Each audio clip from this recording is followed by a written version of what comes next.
WR Pickens Jackson. Hey, what do you say sing a driving song? There's not going to be any singing around here. Just real sports. On the afternoon drive with Jake Wimberly. Oh, this is going to be sweet. And it's all right here, right now on ESPN 105.9 The Zone and online at thezone1059.com.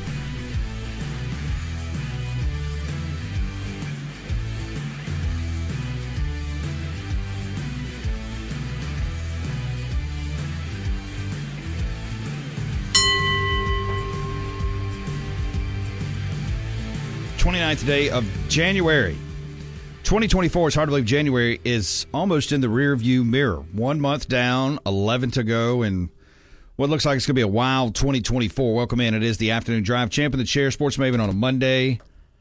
Hope everybody's doing well. Got to be doing better than the Detroit Lions or the Atlanta Lions, as I heard somebody reference them earlier today. We'll get off into that. Hey, you can get over to Ameristar Casino. We are brought to you by Ameristar Casino. And play. Go ahead and play. Lots of stuff on the Super Bowl, big game, all that kind of stuff. You can go to AmeristarCasino.com/Vicksburg, get the bet builder, and get ready to go. Ready to go. Right now, if we're looking at this thing, the 49ers are a 1-point favorite over the Chiefs. 5:30 kick, more like 5:38. Totals at 47.5. So we'll get all off into that. You can text us 601-885-3776. That is the Cowboy Maloney's text line. Make your house a home today with Cowboy Maloney's. 13 locations around the state, online at cowboymaloney's.com. And you can always call us 601-897-1059. That is the Malone Roofing caller line. ecmalone.com is their website, 8337-MALONE. Commercial, residential roofing done right with Malone Roofing Services. And we're on X at Jake Wim, brought to you by Clinton Body Shop. Richland, Clinton locations, OEM factory certified, all the manufacturers you trust. We'll have Chris Landry, 4 to 4:30 on all things NFL and, of course, some college. Rob Browne with sidelines at 5:15. What was your emotions like yesterday? I've been curious about this. I know we talked about it like briefly, but I thought about you yesterday, and I almost sent you a smack talk video halfway through that game, and I'm glad I did not do that. I am glad I didn't do it. Jake, don't be that guy. Man, I have a friend who is from Detroit, huge Lions fan. We talked trash leading up to this, but I still haven't texted him because I'm not one of those people who's going to talk trash right after a game, especially like that. His heart had to be ripped out. But I don't know. I don't like these colors that you just showed me. What? Oh, it was all in fun. You almost wanted to send a smack talk video, but no. No, for real. You asked me my emotions. I will tell you that second quarter and into halftime, defeated. My emotion was defeated. I left Saints Bro's house midway through halftime.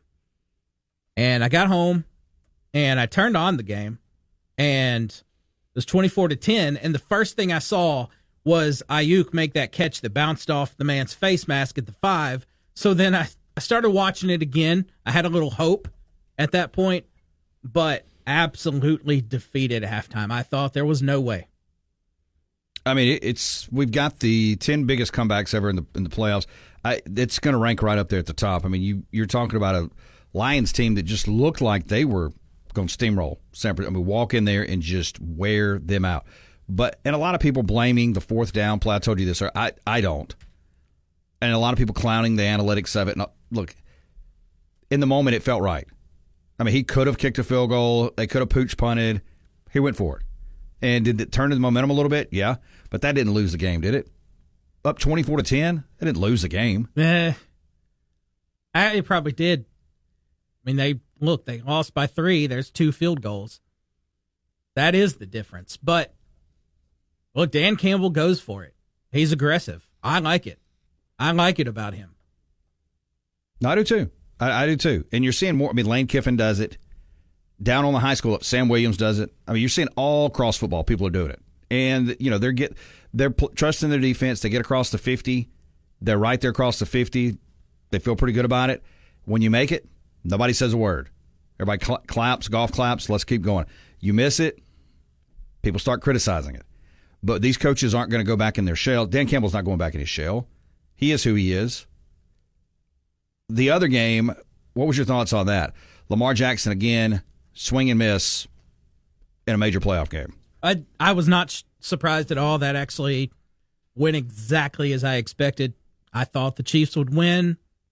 I kind of had given Lamar Jackson more B of the D, though, because he has a rotten playoff record. And we've talked about that. But I kind of felt like this year was different, although I didn't have faith in him to win the game. But he definitely played a big part in blowing it. I mean, you look at Patrick Mahomes, 30 of 39, 241 yards and a touchdown. I mean, Lamar Jackson, a touchdown and a pick, 20 of 37. He had 8 carries for 54 yards. But, I mean, I don't know that we give this Kansas City defense enough credit. It's pretty darn good defense. And I would say take the under in the Super Bowl. What do you think? I think it's a low-scoring ball game. I don't know that we see – it could be first one to 17, just like the Chiefs-Ravens game.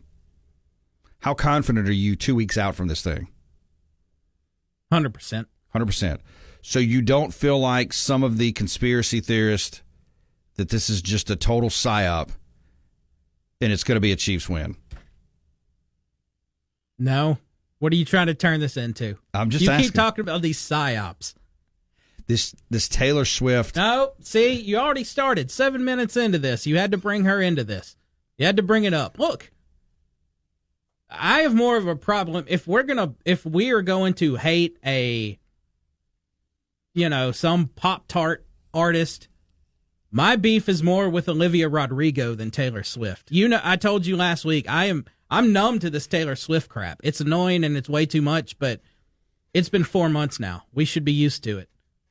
It's just part of the NFL now. It's not even her fault. It's these cameras they put on her all the time now. But I do hope there is a snafu in the Super Bowl where, because I'm convinced now that there's every network that there's a game that she's going to be at.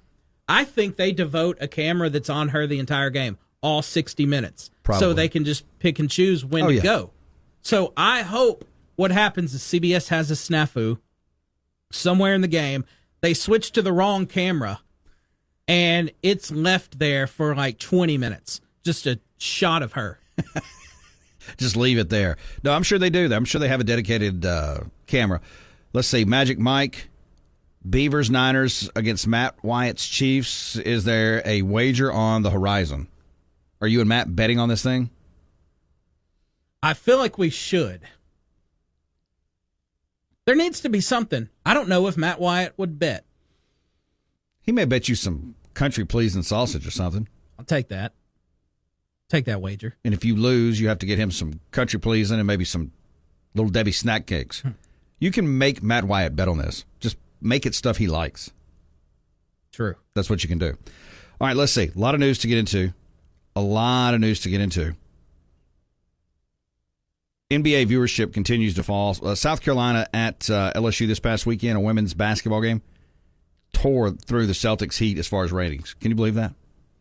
Celtics Heat dominated by South Carolina at LSU women's basketball. And also, over the weekend, Michigan has promoted, of course we knew this, offensive coordinator Sharon Moore to be their head football coach, courtesy of Adam Schefter and others. And also, let's see here. We'll get into this story a little bit later on. And this is not unique. It's part of the deal. Ole Miss lost $8.4 million on women's basketball last year. Football pays for every other sport, basically to lose tens of millions of dollars, which is pretty crazy that they've lost that much money in women's basketball. Speaking of basketball, new AP Top 25 is out. UConn still at number 1, Purdue 2, North Carolina 3, Houston, and then Tennessee. That's your top 5. Coming in at 25 is TCU, followed by Alabama at 24, Oklahoma, BYU and then up the chain they go. Over the weekend in SEC basketball, of course, Mississippi State gets a big win against Auburn. Let me go back and pull right here. And just over the weekend, Georgia was defeated by Florida 102-98. Missouri was defeated by South Carolina 72-64. Mississippi State wins 64-58 over previously number 8 Auburn. You had Tennessee, number 5 in the country. Now, of course, they're down to number 4, 75-62. Kentucky pulls away late against Arkansas, 63-57. Arkansas was up in that game for most of the first half. LSU, Alabama. Alabama wins 109-88, and Ole Miss gets a win over Texas A&M, 71-68. And if we look at the updated SEC basketball standings headed into the week, of course, we got another big week. They all get bigger and bigger as you head towards March Madness. Alabama sits on top of the conference at 14-6, 6-1. Tennessee number 2 at 5-1, a half a game back, 15-4. Followed by 3 teams: South Carolina, Auburn, Kentucky at 5-2, 17-3, 16-4, 15-4. Ole Miss at 4-3, Florida 4-3, and Georgia 4-3. All four. We'll see. Ole Miss is 17-3. Georgia and Florida 14-6. Mississippi State 3-4, 14-6. And that may be the cut line right there. Texas A&M still right there at 12-8. That's probably going to be the cut line. So you're looking at what, 2, 4, 6, 8, 9 teams. 9 teams vying. I don't know that the SEC would get 9. A lot of people says 8 is where they could possibly be for the NCAA tournament. We got a long way to go. Saturday down south ranked the SEC coaches. Connor O'Gara. I need to ding O'Connor. Get him back on the show. It's been a while. Kirby Smart, number 1. These are Connor O'Gara rankings. LSU's Chip Kelly. Brian Kelly, number 2. Kellen DeBoer, number 3. Lane Kiffin, Ole Miss, number 4. Sarkisian, Stoops at 6. Sarkisian at 5. Josh Heupel at number 7. Hugh Freeze, number 8. Eli Drinkwitz, Missouri, number 9. Elko out at Texas A&M, number 10, followed by Brent Venables at number 11. Shane Beamer, 12. Sam Pittman, 13. Billy Napier, 14. Clark Lee, 15. And Jeff Lebby, 16. Would you put Jeff Lebby as the worst coach in the SEC? I don't know that you can do that. Clark Lee's pretty bad at Vanderbilt. Billy Napier's pretty bad. Sam Pittman's pretty bad. Shane Beamer's just okay. But anyway, for fun, that's his. Hey, did you see what the Detroit Free Press tweeted after the game? It says, final, you know what happened. They didn't even put a score. They didn't even put a score out there. 601-885-3776. That is the Cowboy Maloney's text line. We'll have Chris Landry coming up 4 to 4:30. Rob Browne at 5:15. We're brought to you by Ranco Transmission, 1460 Old Brandon Road in Flowood.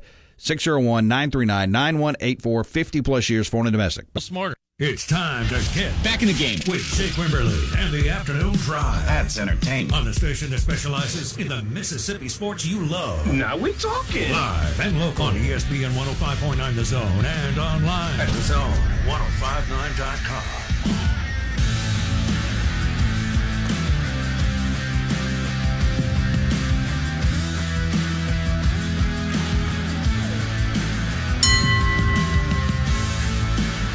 We're brought to you by Waze Energy Drinks. 4 great flavors to get your hands on in central Mississippi. The Respond, Revive, Engage, and Rescue. You can find more information at wazeenergy.com. Make sure to find them on facebook.com/Waze Energy today to get the interactive map as you move forward to find them near you. Chris Landry coming up here in about 40 minutes. 40 minutes, Chris Landry.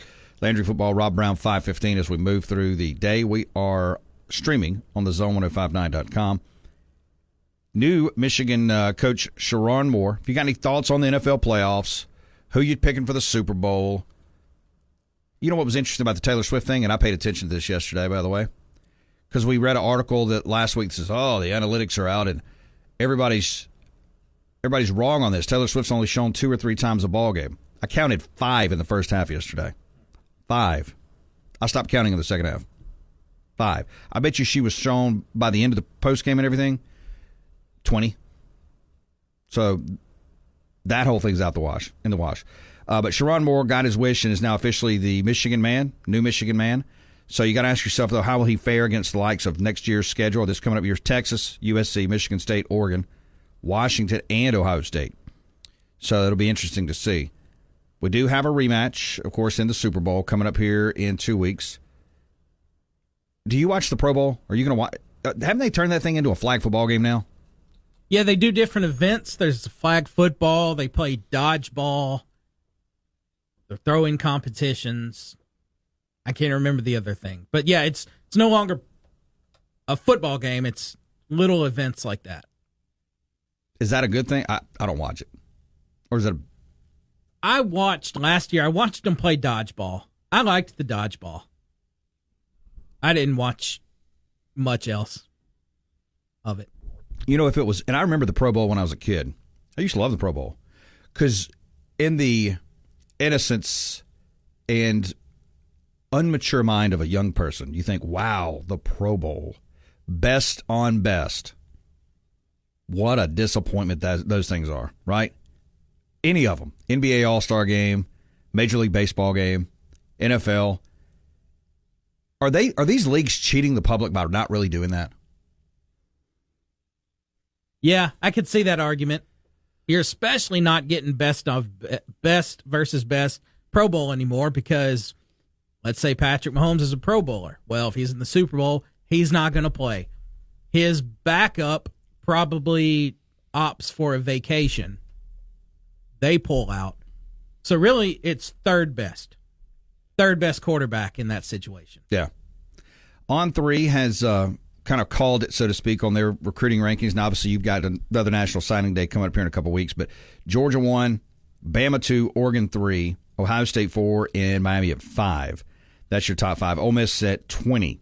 And I do have some thoughts on several of these leagues because, especially as I'm cranking through the talent metrics, because, again, you have to account now for the transfer portal. And, again, talking with Kelly Ford of K Ford Ratings a couple weeks ago privately about this, we were just talking about quantifying numbers, quantifying rosters because of the transfer portal now. It's an educated guess how to do this because there are no longer 4-year recruiting metrics. It's just not the same. Like if you took all 4 classes of Mississippi State and Ole Miss and you averaged them up, that's not even who's on the team. Like there's a portion of that on the team, but it's not even hardly half. And the transfer portal is a lot of that. That's like, let me tell you something I found this weekend. I thought that was interesting. Cranking through some of this stuff. Let's go to the ACC. I spent some time in the ACC this weekend. Not physically, mentally. That's a scary thing. Do you know who has the best roster coming into this year in the ACC? Miami. Miami does. Miami has the best roster, talent roster on paper in the ACC. They have recruited the last 3 years. Number 5 class this year, 8 and 13. Their transfer portal 2-year metric evaluation that I have come up with, they're sitting at about a 15.5, which means they rank around 15.5. So they've done well in the transfer portal. They've done well in recruiting. And they edge out Florida State as number 2 by just a little bit. Clemson has fallen to number 3 in kind of at a large degree, believe it or not.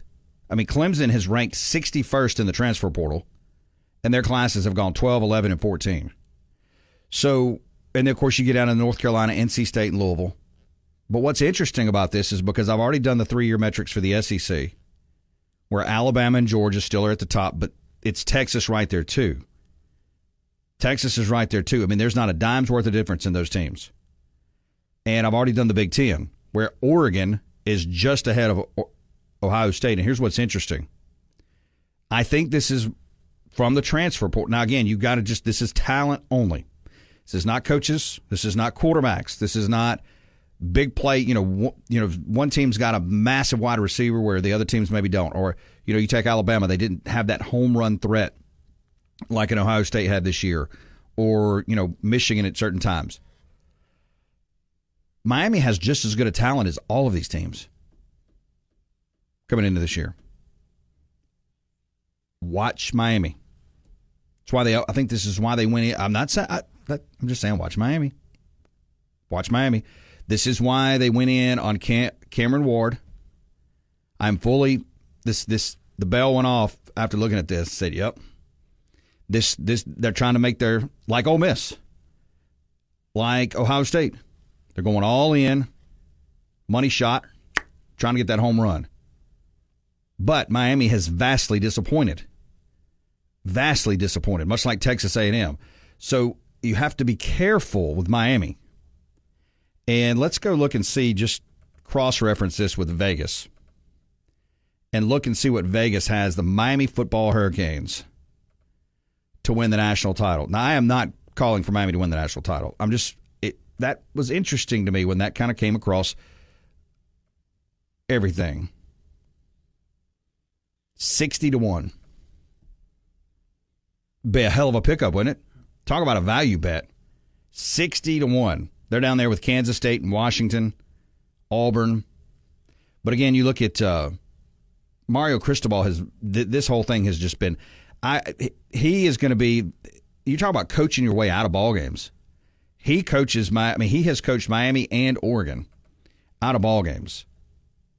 This was a 7-6 team last year. 7-6, 7 wins, 6 losses.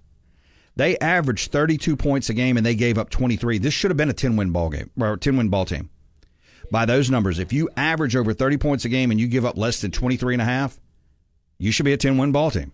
The numbers show it. You absolutely should. And you look at some of these losses that they had. They had a three-point loss to Georgia Tech, which he screwed that up. They had a 10-point loss to North Carolina. They had a touchdown loss to Florida State, a 6-point loss to Louisville, and a 6-point loss to Rutgers. Let's go to Gator Matt. Matt, welcome in. Who's their first game of the year? Well, aren't they coming up there to the Swamp? Yes, sir, they are. How about that? Who you got in that, Jake? I would have to say I'm going to lean Miami in that. God, what? Yeah, who would have thunk it? Of course, absolutely. Hey, Jake, did I see? Is Stanford in the ACC? Yes. Explain that to me. What does the ACC stand for, Jake? Well, it's the Atlantic Coast Conference. I mean, I guess if you're a flat earther, you can make that work in your head somehow. How's I can't wait to follow that volleyball matchup between those two schools. Yeah, Wake versus Stanford. How about get you some of that? Yeah, I mean, how much money? I mean, first of all, how much money are they going to lose taking the softball team over there to play? It's just ridiculous. So you're who you got in the Super Bowl? Are you taking San Fran or are you taking Taylor's boyfriend?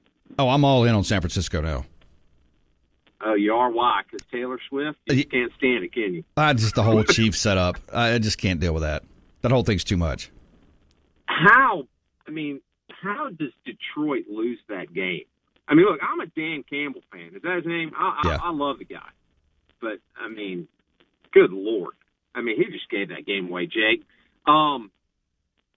All right, so you're taking Miami. Well, hey, we're going to circle back around. We're going to put something else.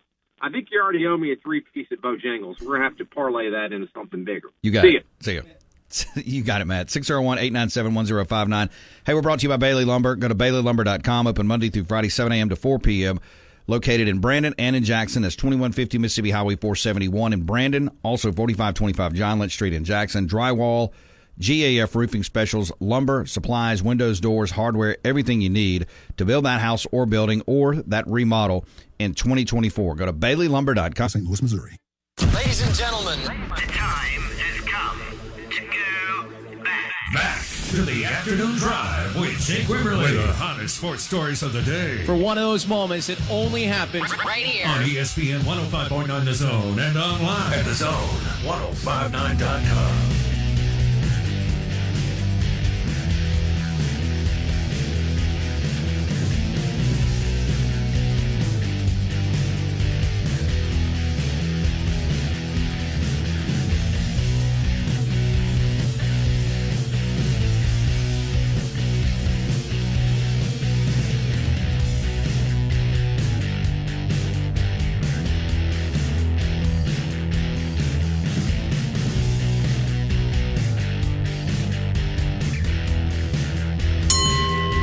Brought to you by the MHSAA, officially become official today.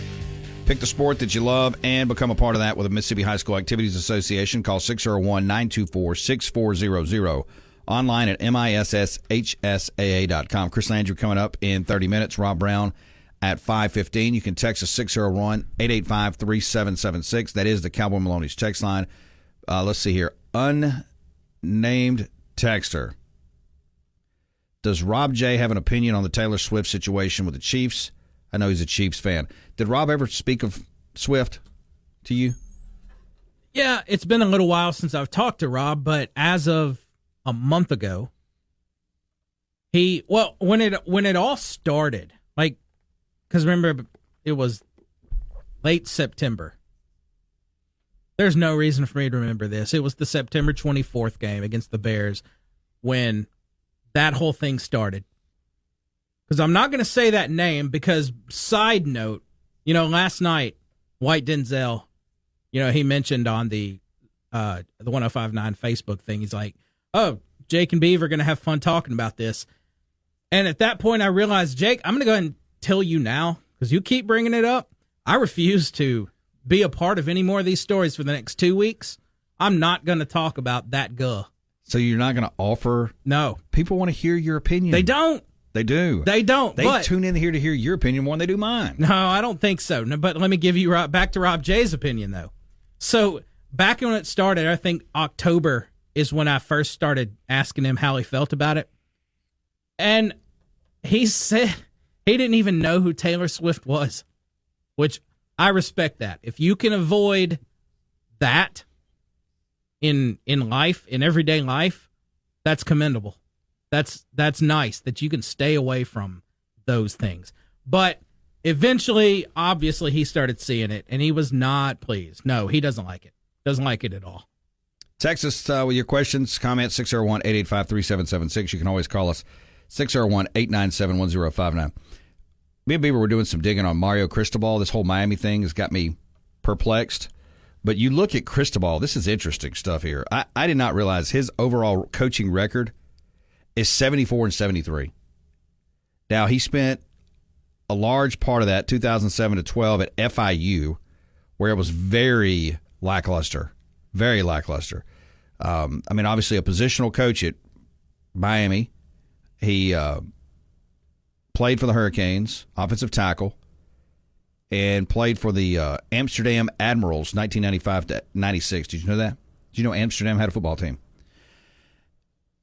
Spent some time at Rutgers, back at the U. FIU, got a head coaching job, didn't do well. He went to the Alabama rehabilitation camp of Nick Saban for 3 years. Was the co-OC offensive line coach for Oregon, got the Oregon job 2018 to 21, did well there.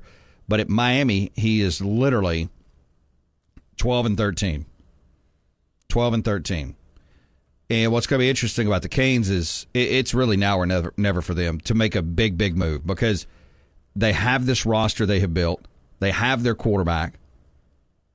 And like you said, though, and look, this goes back to Manny Diaz. I mean, quarterbacks have kind of gone there to die. Remember, you referenced De'Aaron King from Houston, who was really good, went down there and he did all right.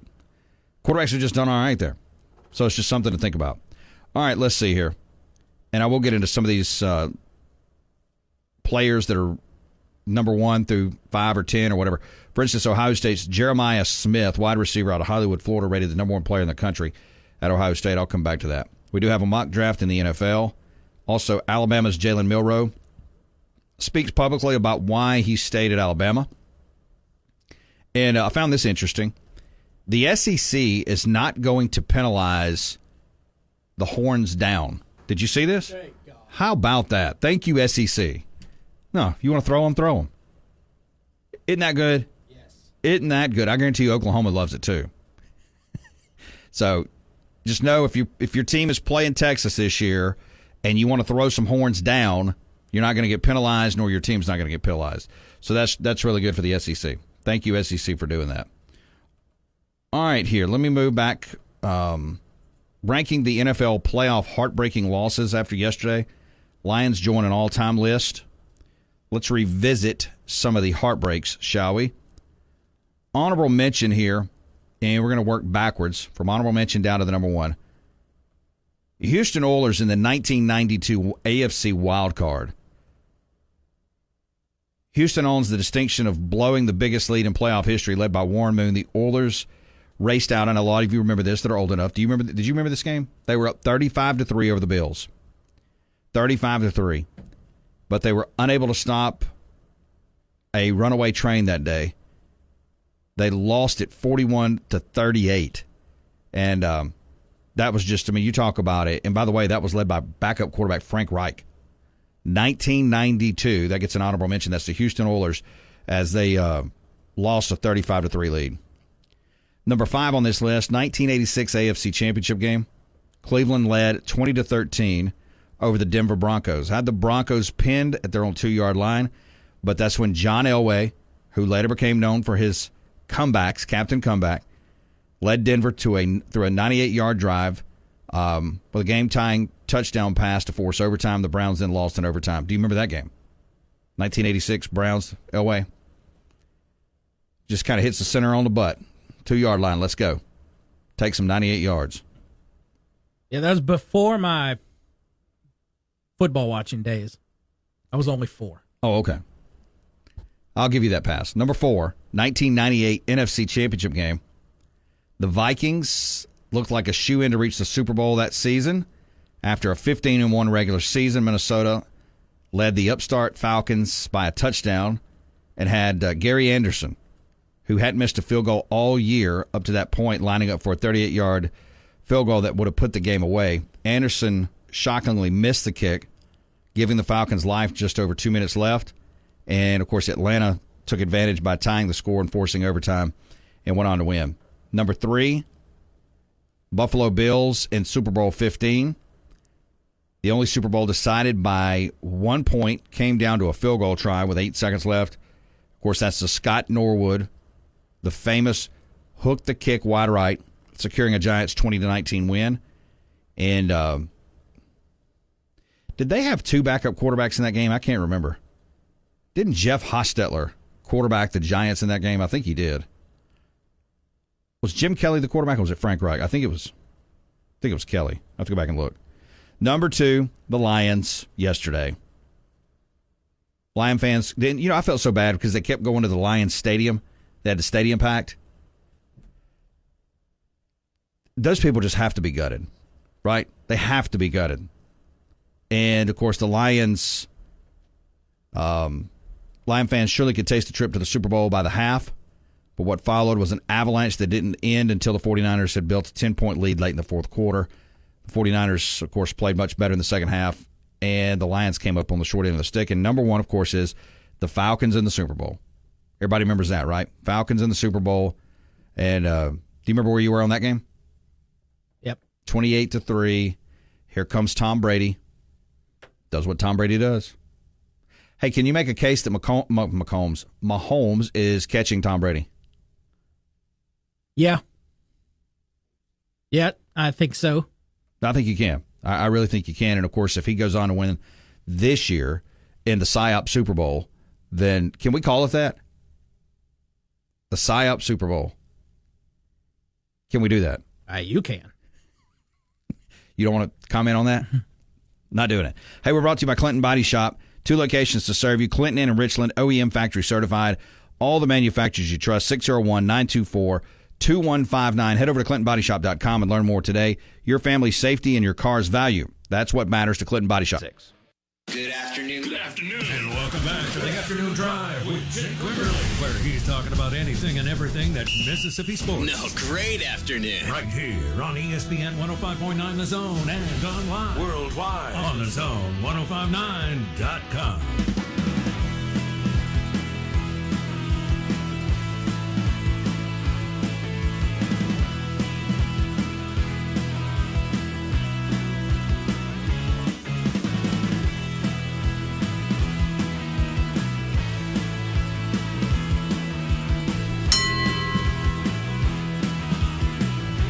We're brought to you by the MT Insurance Group. Contact Matt today, 601-594-3540.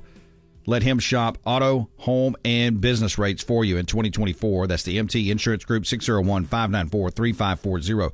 Chris Landry coming up in the next segment. We'll get his thoughts on the weekend and then some coaching, and I'll ask him about Mario Cristobal as well. Text us 601-885-3776. That is the Cowboy Millennials text line. We're brought to you by Ameristar Casino. You can get out and play.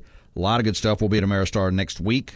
We'll get out there before the big game and see what all is going on at Ameristar. Monkeys riding dogs on the text line. If you talk to Esparza Thursday, could you, just curious if he's going to have a prop bet on the over-under and how many commercials Travis Kelce would be in during the Super Bowl. Beaver, what did you think of the show Friday night? So, Beaver, before I get to that, I bet you there will be like 3.5 on Travis Kelce commercials. But how was the show Friday night that you went to? So about that, Breaking Benjamin at the old Jitney Jungle, which is always a Jitney Jungle in my heart. I don't know. I didn't see it. Why? So I went and picked Saintsboro up. Okay, I drove. How about that, Jake? Hey, you know I'm not a man who enjoys to drive. Yeah. It was already disgusting outside, too. I go pick Saintsboro up. We go to this thing. They had said that the Browne that was opening would start at 7. So we get there about 7:45. No one has played yet. So anyway, we're standing there. We're standing there in the beverage line. And Saintsboro looks around and he says to me, he goes, "I've made a tactical error. Let's bail." A tactical error. What was the tactical error? He didn't feel good about his surroundings. He didn't feel good about the people. It was a very odd crowd because as soon as we stepped out of the car, which this thing, the parking lot and overflow parking lots were packed. So the first thing I see when we did get a parking space, it was such a weird mixture. But, concerts are always pretty fun to people watch. Yeah. The first thing I see was there was, an old redneck looking gentleman. He was wearing his denim jeans and cowboy boots. But on his arm was this blonde sloot with short cut-off jeans and those real high heel slutty boots that went up like just below her knee. It was such a weird combination. So it was older cowboys with younger sloots on their arms, and there was a lot of, I wasn't ready for this, there were a good bit of emo/death rock dressed people. Anyway. So y'all left? Yeah. Because St. Press he's judgmental of those folks, but I'll tell you his motivation in his mind is he just wanted to go to his Guz house. Oh, gosh. Yeah. So you missed a concert. Paid for it, then went in, and then just left. Yeah.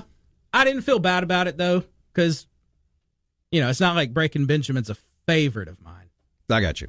St. Louis Vic. A huge part of the conversation on the National Radio Network show last night was if Taylor will be able to fly in after her Tokyo concert in time to make the game. A coworker said to me that no one wanted an all-Midwest Super Bowl, so the Lions tanked the season at the half. LOL. Yeah, I did see that she's got a Tokyo concert she's doing. It may not be able to make it. You know she's going to make it. You know what's going to happen, don't you? She is going to paratrooper into this thing. They are going to skydive this psyop into the Super Bowl. That's what's going to happen. How else is she going to just get there from Tokyo? They're going to put her on an overnight flight. Nobody's telling me this, but it's pretty obvious to me.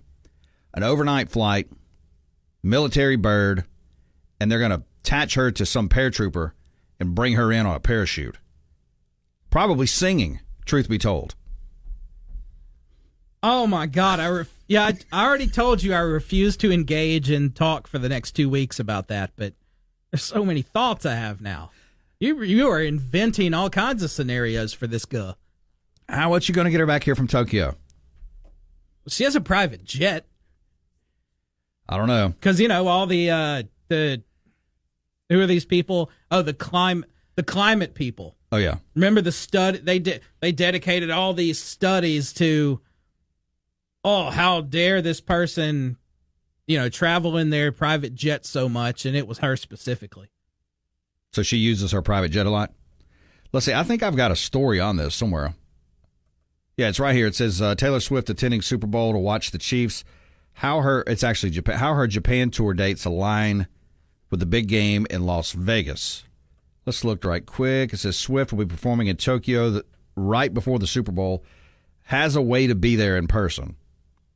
Let's see. Let me get through the fluff of this thing. Swift is scheduled to perform in Tokyo the week leading up to the Super Bowl. Let's see. What is this, 58? Are we in 58? Is this the 58th Super Bowl? Does that sound right? Which Kelsey will be playing in. Her final show in Japan, the leg is Saturday, February 10th at 6 p.m. Tokyo time. The Super Bowl is Sunday, February 11th at 6:30 Eastern. This does give her some time to make the big game, but not much time. Time zones do help. Tokyo is 14 hours ahead of the East Coast, meaning she will be going back in time. Don't you like that? So she's going to be in Space Ghost Time Machine. In a way, when she travels back to the United States, making things slightly easier. Swift does not go on stage right as the show begins. If she goes on stage around 8 p.m. local in Japan and performs for over 3 hours, as she has been during the tour, she'll be on stage to at least 11 p.m. Tokyo time. Luckily for Swift, she does not have to worry about going through long security lines, the airports, blah, blah, blah, like you said, because of her jet. If she leaves right at midnight, a 10 to 12-hour flight would put her in Las Vegas around 10 a.m. to noon, which is Saturday at 8 to 10 p.m. Eastern.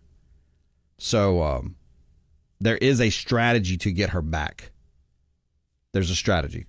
What are you counting over there? I'm counting 1 minute and 26 seconds you just spent breaking down how she's going to get to the Super Bowl. Like, you just went into this. And you know what I've learned about you. I use it a lot. The only way to point things out to you is to compare what you've done to basically shame you, to tell you people that you hate that have done the same thing. And what I notice here, St. Louis Vic he says that was a big topic on the national radio network. I take that to mean ESPN Radio. You know, you hate the people at ESPN Radio. I don't hate them personally. I just don't like their content. You just went down into the same thing he said they did last night. Why do you always do this? 1 minute and 42 seconds mapping out the flight patterns of Swiftie is what you've just done here. And we'll take a break from this. Thank you for doing that.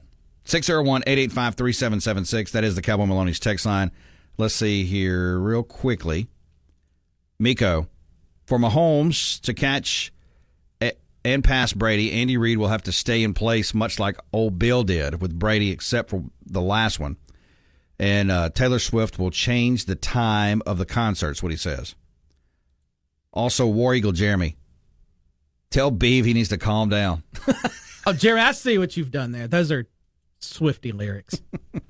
And PT for MSU. To see T Swift land in a parachute is, a Special Forces guy would be worth the price of admission. But I'm telling you, that's what's going to happen. She's paratrooping in. I would not be shocked one bit. All right. We'll have Chris Landry coming up here in just a bit. As a monkey riding dog says, Space Ghost can donate his time machine. Well, don't overlook Millwood's text. Oh, did I miss it? See this text line over here. Where is Millwood? See, I don't have a Millwood. Yeah, you'll have to refresh that. I don't understand what that computer is doing. It needs to be taken out and used as target practice. Millwood, who cares about Swift getting to the Super Bowl?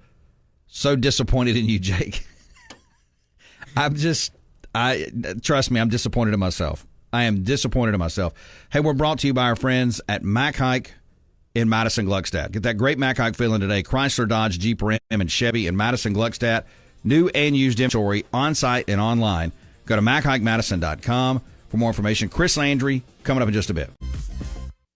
The number you have reached. WRKS Pickens Jackson. From college football to the NFL to high school football. 365 days a year. Hear it all on Jackson Sports Authority. Live and local at 105.9 The Zone and online at thezone1059.com. Now let's get back to the afternoon drive with Jake Wimberly.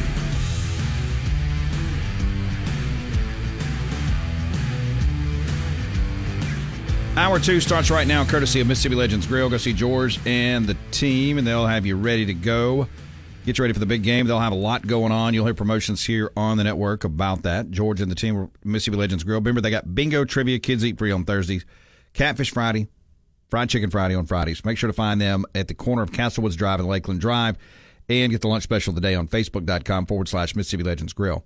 Chris Landry on your radio, Mondays 4 to 4:30. LandryFootball.com, also on X at Landry Football. Chris, happy Monday, sir. How are you? I'm doing good, Jake. How are you doing this Monday? Doing good. I don't think yesterday disappointed, and the Super Bowl's got a lot to live up to beat yesterday's drama. And let's jump off into that. I do have some college. I want to ask you about a couple coaches, but NFL, center stage as of yesterday.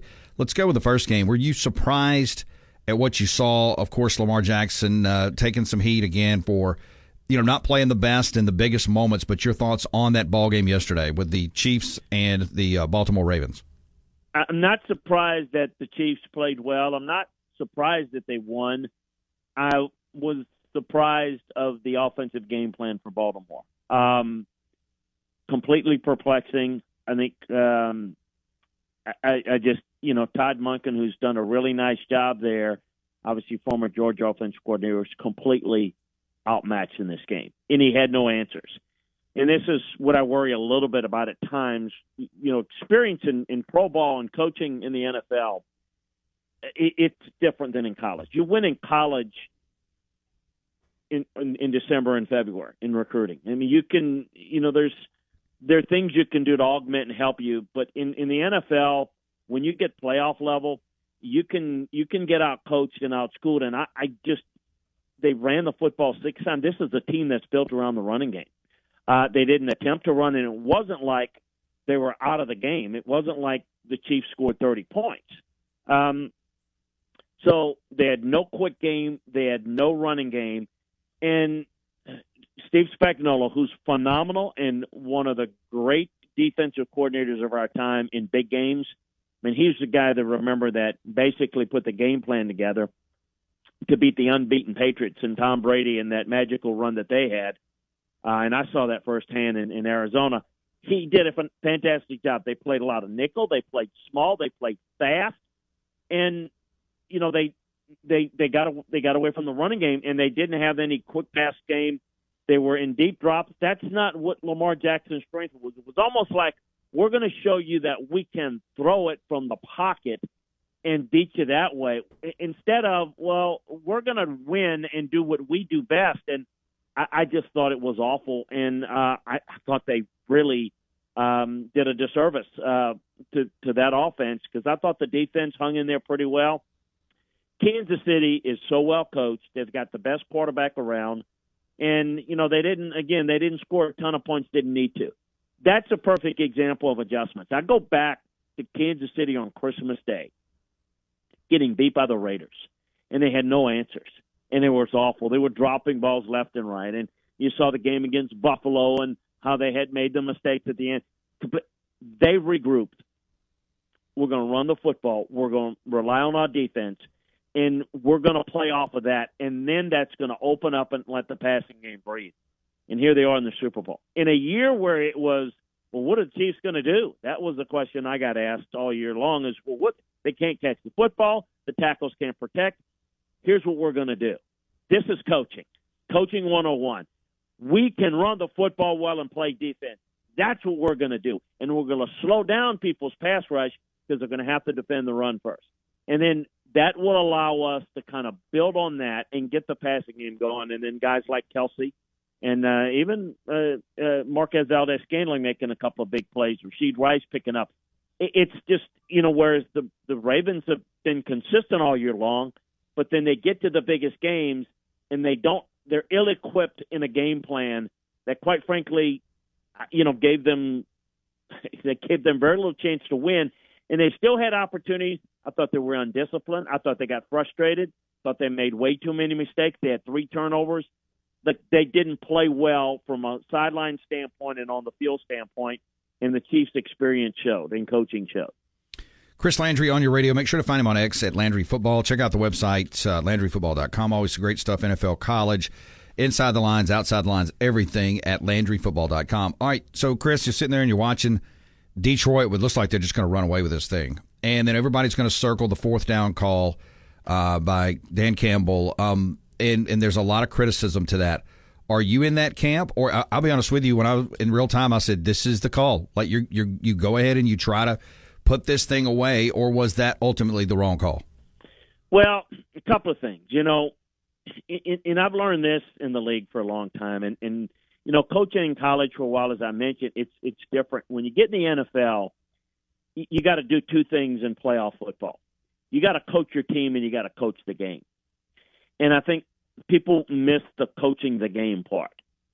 See, I thought Dan did what he felt he needed to do because that's how his team is built, and that's fine. It's what's got him to this point.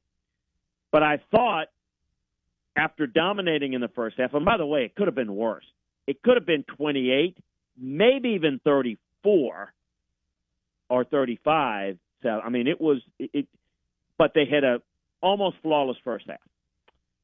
You get into the second half. If people say, well, you shouldn't coach different with the lead. Oh, you absolutely have to coach different with the lead. You have to – it's a game of football with a clock. And you don't sit on the ball, but you have to be smart, and you have to be really prudent with your decisions. I thought it was a little risky. For me, up 14, with a chance to go up 17, it's not the 3 points. Because, look, you could have missed the field goal, just like they missed the fourth down conversion. When you miss a field goal and you miss converting on a fourth down, that's the same thing as a turnover. That's the same thing as a fumble. It's the same thing as an interception. I know field position may factor a little bit into where those things occur, but it's a turnover in any way you look at it. I think if you go up and go up 17, you go up another possession, then you're in a position to where you eliminate any form of momentum boost from San Francisco. And that's where I think they were fighting. Now, by going for it, no question. They convert it, they go down, eat some more clock, even though it's early, get a field goal later or get a touchdown. It's probably out of reach for San Francisco. And that's what he's trying to do. He's going for the knockout punch. So I get that. I understand it. But I also think you have to look at his team. His team was not able to defend the pass. And I think the only thing was the high pressure in San Francisco not really getting in sync offensively helped their cause a little bit. But I think they felt like he couldn't trust his defense enough, as well as they had played to that point. He wanted to put them away with his offense, which that was the strength of Detroit's team, and they dominated San Francisco offensive front in the first half. So I understand his move. I'm not overly critical of it, but I would have done it differently. I would have kicked the field goal to add another 3, and because at that point, it's not like San Francisco at that point, Jake, was making its run. Kick a field goal, we get the field goal back. You get me? I mean, it's a big momentum shift that I think that he missed. That's what he missed because in his mind, that's what he's doing. That's what got us here. That's what we do. By God, I'll put it in the – I get all that. Nothing wrong with that. But if it doesn't work, then you open yourself up to the fact that was that the smartest thing you do? Yeah. Would you do it again, Dan? Well, he'd probably do it again. At some point, he's got to realize that coaching playoff football games in the NFL is different, and you got to protect that lead. And when you got a team down, yes, you could put them away with that fourth down call, but you also could put another 3 on the board and put another nail in the coffin and make it more difficult for them to punch out. I just think that that's the part that I see more than just the 3 points is stop the momentum from, or eliminating any possibility of a momentum shift, which was all Detroit's in that era. And then, look, there's other things. You got an interception that just dropped, hits the face mask, and Ayuk makes a great play. Then you come back and fumble. And when that started to happen, it was you felt the onslaught at that point. It was like a snowball going downhill, and it wasn't going to be stopped. But it could have been stopped earlier, in my view. Chris Landry on your radio Monday edition of the program. We're going to take a timeout. We're brought to you by Williams, Newman Williams. when you need a win, car wreck, truck accident, nursing home neglect, online at WNWlegal.com. That's WNWlegal.com. More coming up with Chris. Okay, we're back. I'm ready. It's more of the afternoon drive with Jake Wimberly, where he's live and local on Jackson Sports Authority, ESPN 105.9 The Zone, and online at thezone1059.com.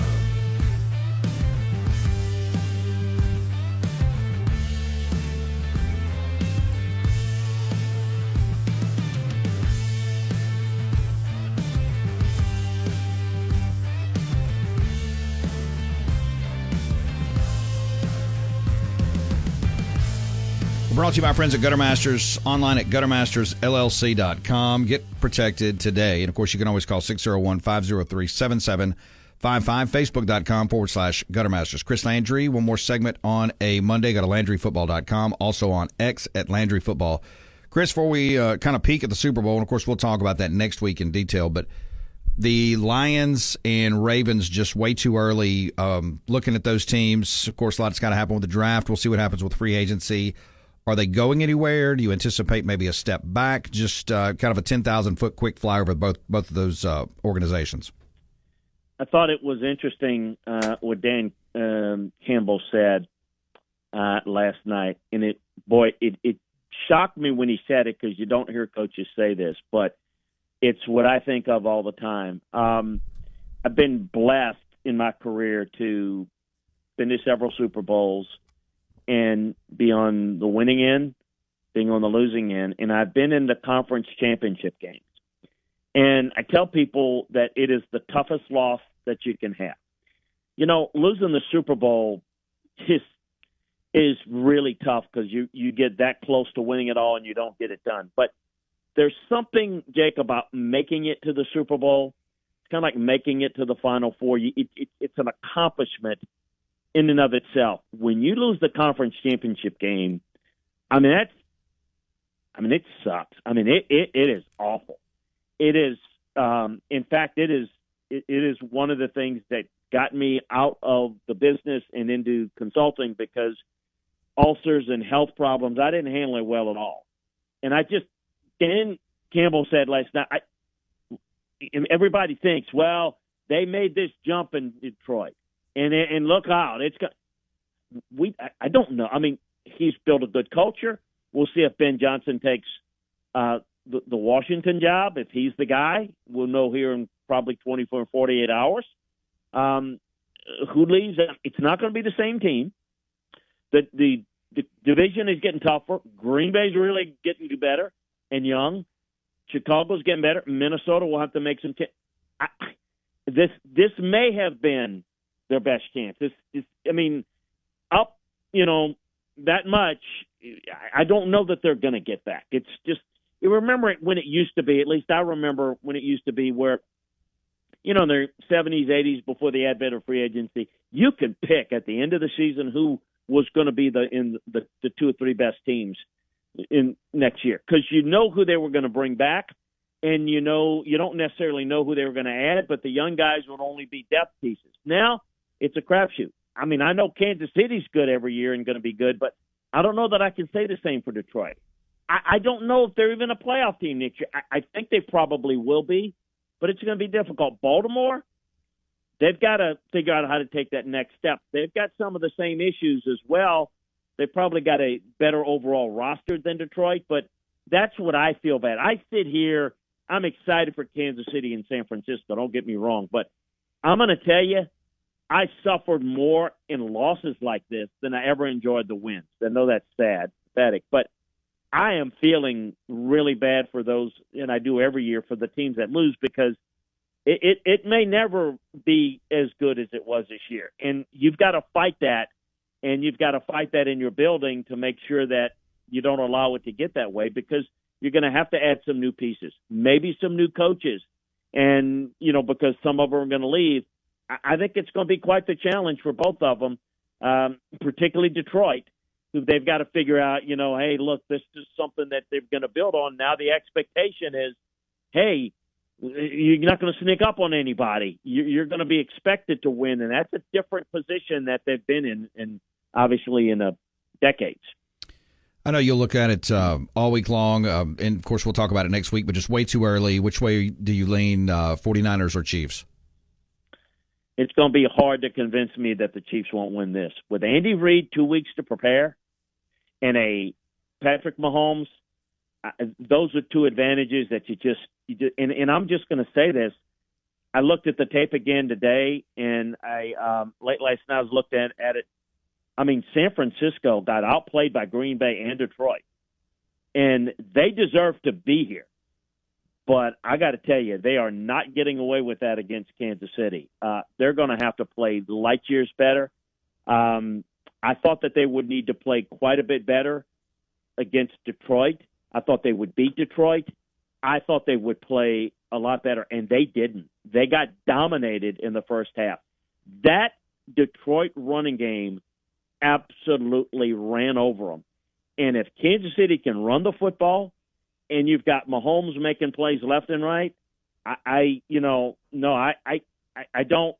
It's a long way, but I can't see myself envisioning taking anybody but Kansas City in this game. And I'm not going to, certainly the Niners are absolutely capable of winning it, but not the way they played the last 2 weeks. I can tell you they're going to have to play better. And if they do, then I'd like their chances. I know they're a favorite, but they don't look like the favorite when I break down the tape. So they're going to have to play much better in my view. Chris Landry talking NFL football, Monday edition of the program on X at Landry Football, LandryFootball.com. Chris, college question. We'll get you on your way here.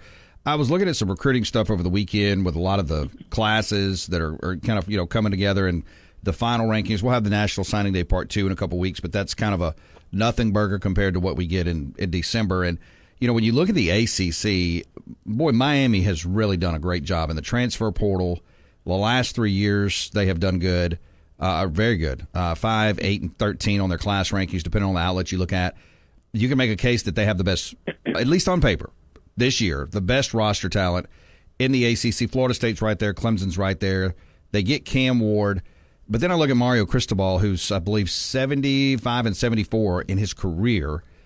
Spent some time at what I call the Nick Saban rehabilitation camp before he took the job at Oregon. With that roster, the way it looks, it looks like they should be really, really good this year. But then you look at Cristobal. Is it fair to say that he is somewhat of a liability for any roster, if that makes sense? Yeah, first of all, it's the transfer portal in the modern age of recruiting is what flipped things in the favor of Florida State over Clemson, and it's what's putting Miami over Clemson because they're doing a better job of acquiring talent than Clemson is. So they're not just closed the gap; they've closed it and going the other way. But you hit on it. I think Florida State's well coached. They did a really good job with Mario. It's more than just the debacle against Georgia Tech. In the sideline mistakes, that team underachieves. Quarterback development, how the players develop in that system. They've got a really good sugar daddy or two that's involved in the collective that's allowing them to get a lot of talent, and they're doing a good job. Can he put a staff together that's going to do a better job coaching than what they've done before, or is it going to be a contender underachieving? I would make, from a roster standpoint, I would agree with you. They look like the best-looking roster in the ACC. They took, Cam Ward, who's now got experience, and a lot of experience, and I think that can be a difference for them. But I don't trust them until I see much more improvement in terms of the week-to-week game planning and game day adjustments and sideline management. That has cost them, and I don't know that I would trust them at this stage of being any better until I see it. Chris Landry, always a great job. Make sure to find him on X. Give him a follow at Landry Football, also LandryFootball.com. Chris, I appreciate your time. Enjoy the week, and we will visit next week. It will be Super Bowl week. Hey, you bet. Thanks a bunch. Appreciate you. Thanks. Yeah. Chris Landry on your radio. We're brought to you by Burgers Blues Barbecue, new location in Flowood. Get out there and have a good time. They got great, great meals. Of course, they've got some great deals on breakfast in Flowood only this week. Make sure to also get out to Madison and Brandon.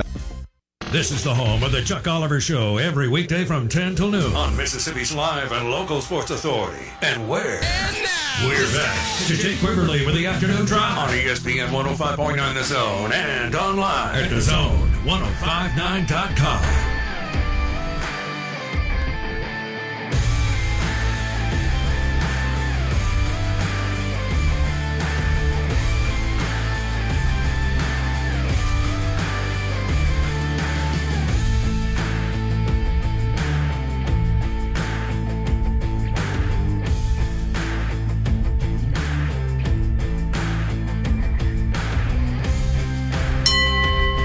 Appreciate Chris Landry jumping in. We'll get that on the podcast later this week. LandryFootball.com. And, of course, you can go to X and give him a follow at Landry Football. Rob Browne at 5:15 as we move through a Monday. You can text us 601-885-3776. That is the Cowboy Maloney's text line. 70 years in the business. Make your house a home today with Cowboy Maloney's online at cowboymaloney's.com. And we're brought to you by Maristar Casino. 4 great restaurants on the property. Bottleneck Blues Bar, End Zone Sportsbook, everything you need at Ameristar Casino. St. Louis Vic says, hey, Jake, sorry, Jake and Beeb, I didn't mean to send you spiraling into the swift abyss, but I have one more question.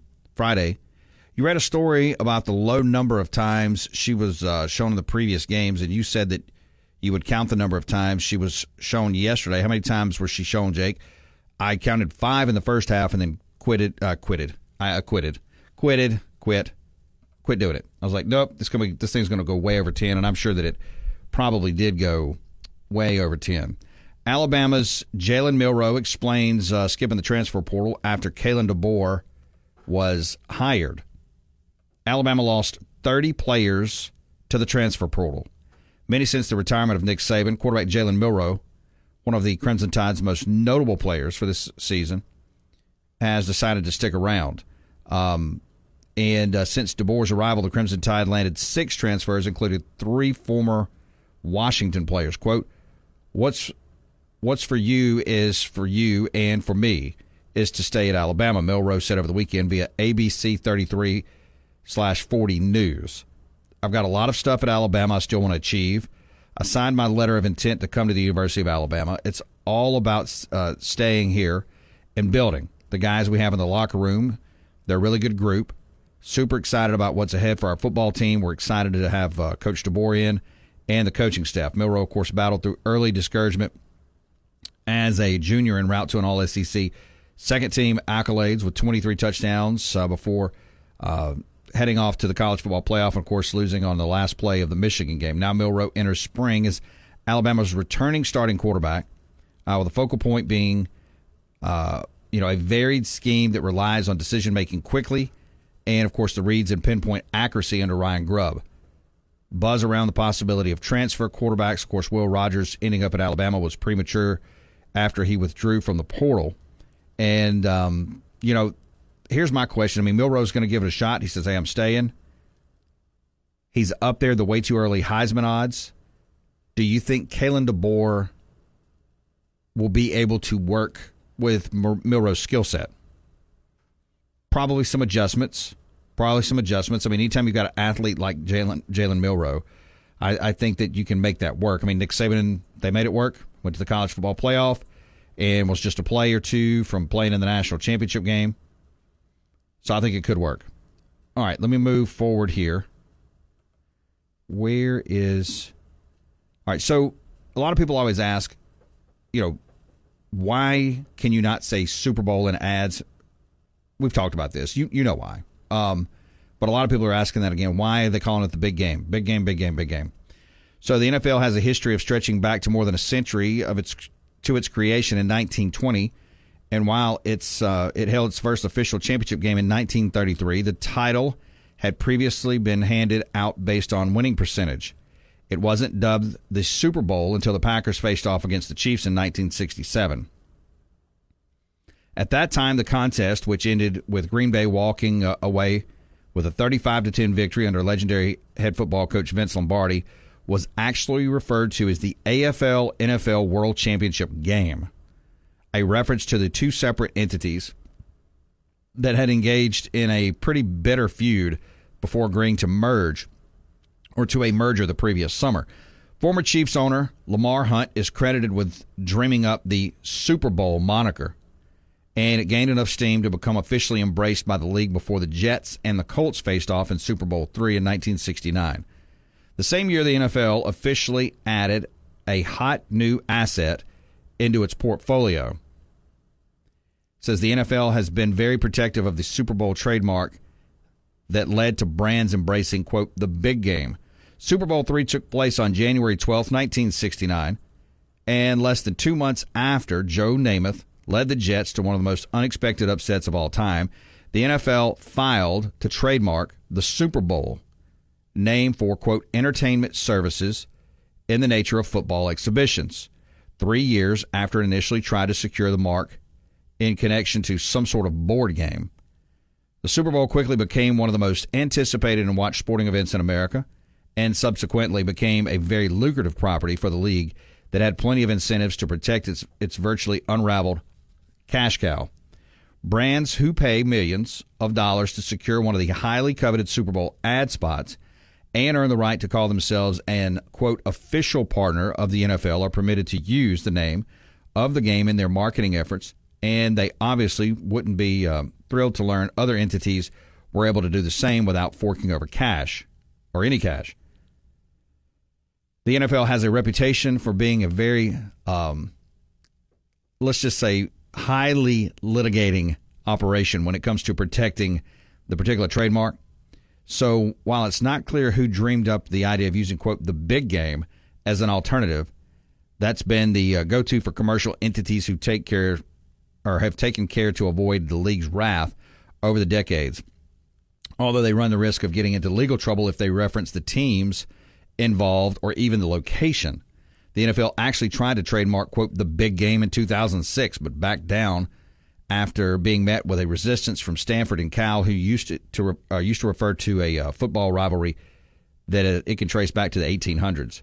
Most businesses have subsequently erred on the side of caution, although fair use theoretically allows restaurants, sports bars, and similar venues that want to host Super Bowl parties to describe them as long as it's clear they aren't officially affiliated with a contest.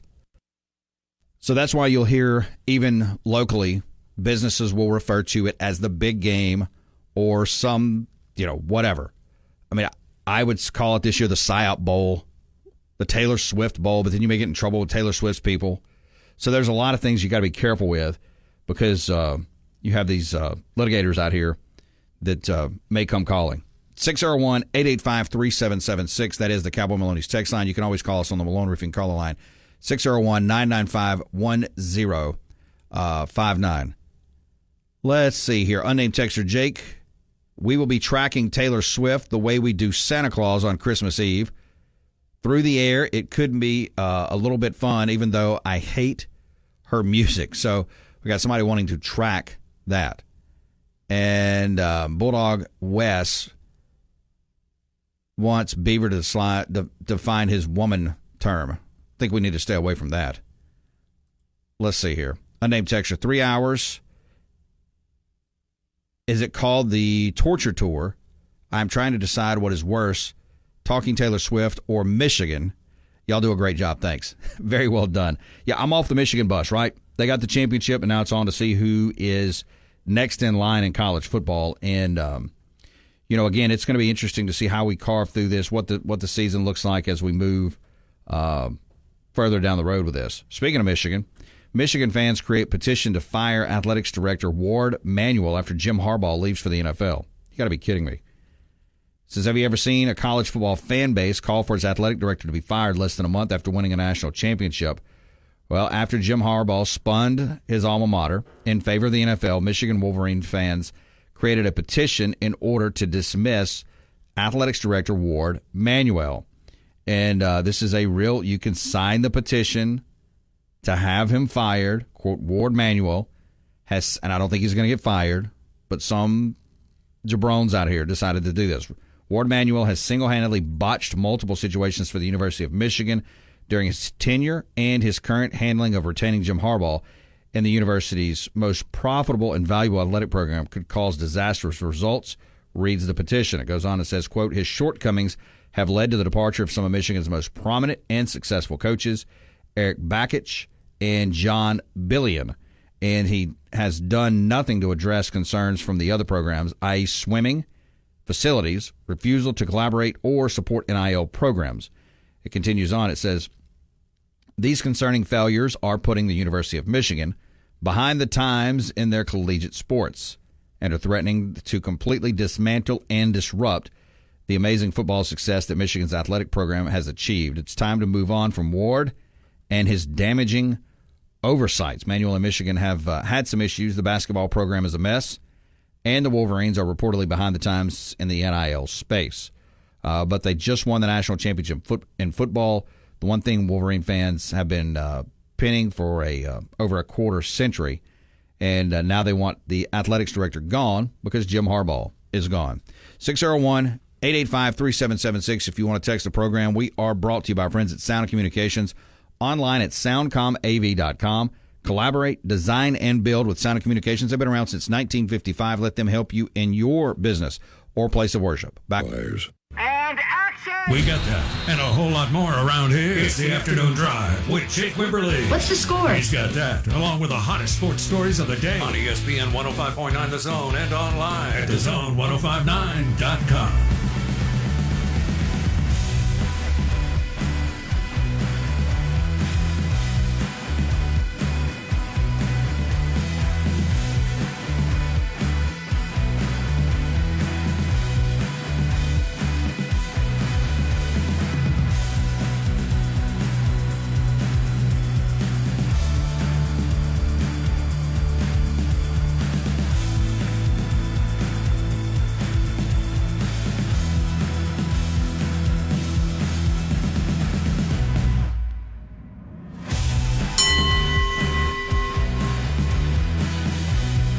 We're brought to you by Ashley Howie, Crown Like Realtors, 769-226-3782.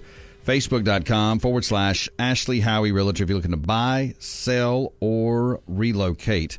That's with Ashley Howie and Crown Like Realtors. Text us 601-885-3776. That is the Cowboy Maloney's text line. We're on X, brought to you by Clinton Body Shop. Just search Jake Wim, and that's where we are. All right, let's see here. JC. I would rather have a colonoscopy while conscious than continue to hear and talk about Taylor Swift. That's pretty.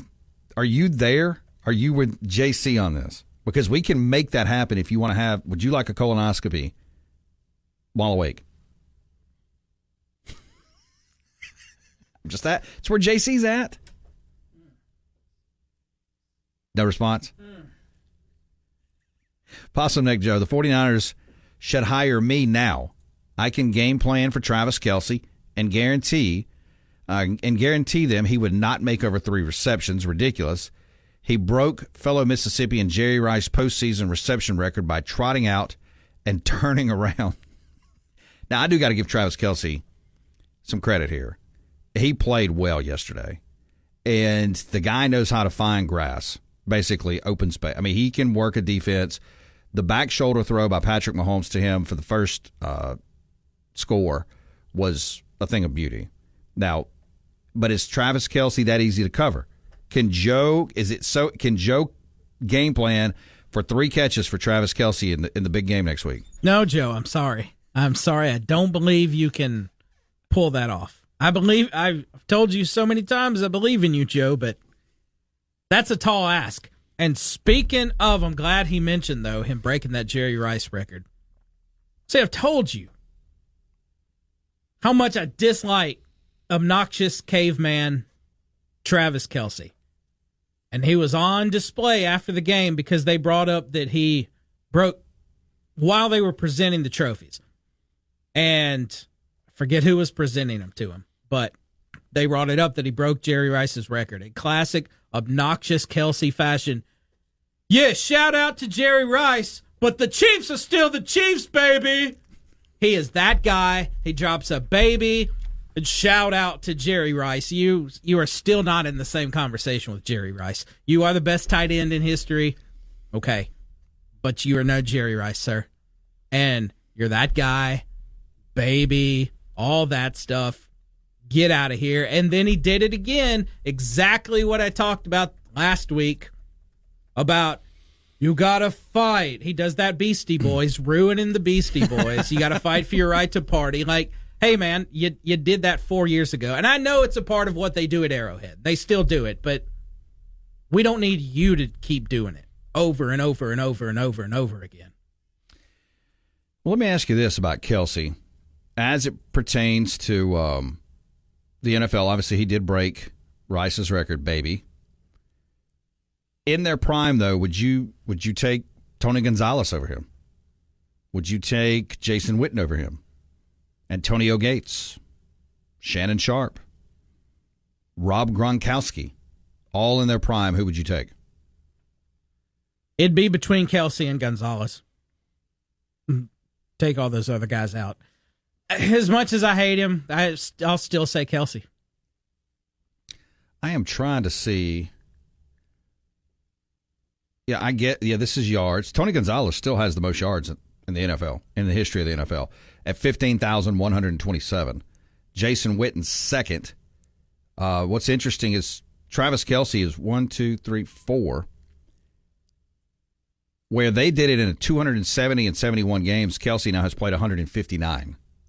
But the question is, how much gas in the tank does he have to play at that level? You know, Rob Gronkowski only played in 143 ball games. 143. Shannon Sharp, 188. I'm just sitting here looking at some of these tight end numbers. Ozzie Newsome, 198. 270 by Gonzalez looks to be the record for top tight ends in the NFL.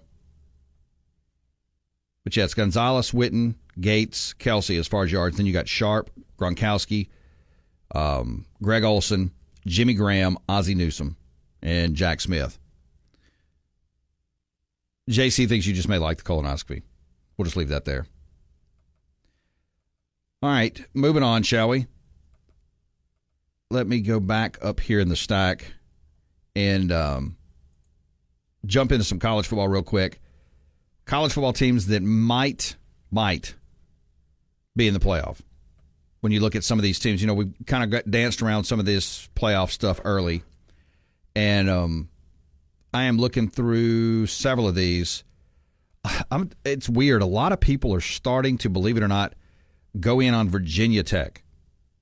It's very weird to me. Virginia Tech has done well in the transfer portal. They got 11 starters back on offense. They got a quarterback named Kyron Drones, who did really well this past year. The Hokies averaged 43 points per game in their last 4 contests. But I just – the ACC has gotten much better in football, and I don't know that they can make that kind of jump. If I go over here and look at – it's been a long time since Virginia Tech has been relevant. Quite a long time. But if I go over here and look at the Hokies, who averaged 30 points a game and gave up 24, I mean, they went 7-6. They won their last 2 ball games against Virginia and Tulane. They had a touchdown loss to North Carolina State. And, you know, they lost 1, 2, 3 games, 4 out of 5 in the early going of the season. But again, you get into Kyron Drones, 17 touchdowns, 3 interceptions. He was just a sophomore last year.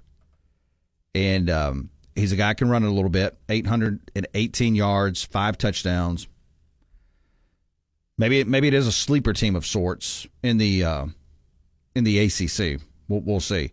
You know, West Virginia quietly won a lot of ball games this past year. They're a team that Neil Browne hopped off the hot seat with an efficient 9-win season. Garrett Green led an offense that was pretty darn good, 434 yards per game, was more productive than notable yard gobblers like Missouri and Oklahoma State last season. If momentum continues, the Mountaineers can dream about a college football playoff berth in the wide-open Big 12. So, you take Texas and Oklahoma out of the Big 12, put them in the SEC. Now you replace them with the Colorados, the Utahs, the Arizonas, and Arizona States of the world. West Virginia, I mean, the Big 12 could be one of the funner leagues to watch next year because of how wide open it is. And, you get a quarterback coming back in Garrett Green, who's just a junior, who'll have 1 year left. Pretty good stat line, 16 touchdowns and 4 picks.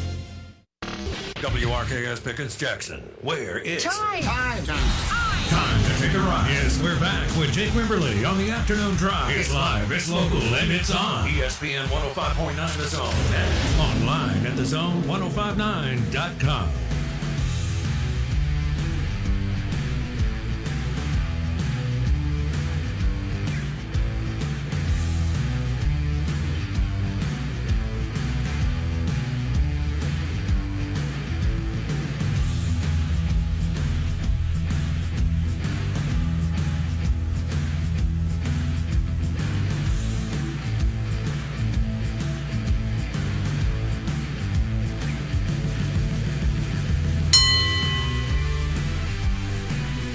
Hour 3 starts right now, courtesy of Capital Grill in Jackson, 5050 I-55 North, Suite F.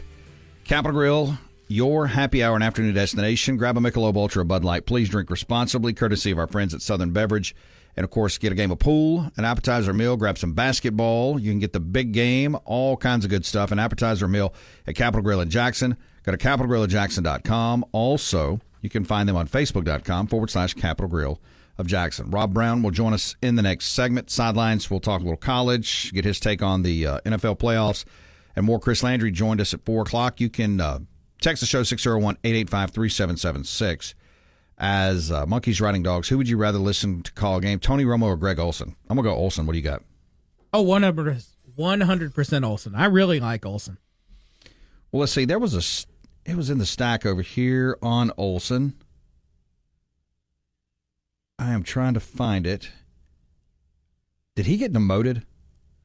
Oh, no. Actually, I know what you speak of because I was just reminded. I guess I blocked it out of my brain, but I was reminded today that he's about to get demoted because even though he rose quickly to the number one analyst at Fox, Tom Brady comes in next year and is just going to step right over Olsen. Olsen's either going to get demoted or he's going to have to leave Fox because Tom Brady, who's never caught a game, is going to walk in and immediately get that job. So it is. So I guess I missed that. So, I know there was back and forth with that. So Tom Brady will be Fox's number one color analyst in football next year. Yep. Who will he be working with? I guess he'd be there. I can't remember who works with Olsen. Is it Burkhardt? I think that's right. Let me see if I can find that real quick. Yeah, here we go. NFL fans are furious that Greg Olsen, the best color commentator in the sport, is facing a demotion. The NFC Championship game between the 49ers and the Lions was the last NFL game of the season to be aired on Fox, therefore making it the last appearance of broadcasting duo Kevin Burkhardt, isn't that who you said? And Greg Olsen of the season, and perhaps forever. As B was talking about, with Tom Brady set to begin his stint as Fox Sports lead color commentator next season, the former Chicago Bear, Carolina Panther, and Seattle Seahawk tight end is facing a likely demotion, which is an idea that the NFL fans has NFL fans fuming, given how great Olsen has been this year as the network's lead guy. As Bill Simmons report, if Greg Olsen isn't the number one color guy for one of the networks with the NFL next year, I'm fighting everybody. He's great. Let's try not to, I'm going to rephrase this, mess this up for everybody. Olsen's future with the network is currently uncertain given the impending arrival of Brady, who signed an outrageous 10-year, $375 million deal. 10-year, $375. I mean, look, I'm not mad at him, but my Lord, what a deal to have never called a ball game. And they said part of Olsen's demotion, speaking of money-wise, he would take a cut from $10 million down to $3 million. Now, to regular people, I find it ridiculous that, only $3 million, only $3 million, but it's just the sheer fact that this guy who's never done it gets to just step in because of his stupid name, Tom Brady. Yeah, he's awesome at playing football, but we've never heard him call football. It's ridiculous. You're going to step into $37.5 million. And Olsen, and his baby brother works there too, so the entire Olsen family is screwed. That's bad. Tom Brady coming in making enemies and not meaning to, right?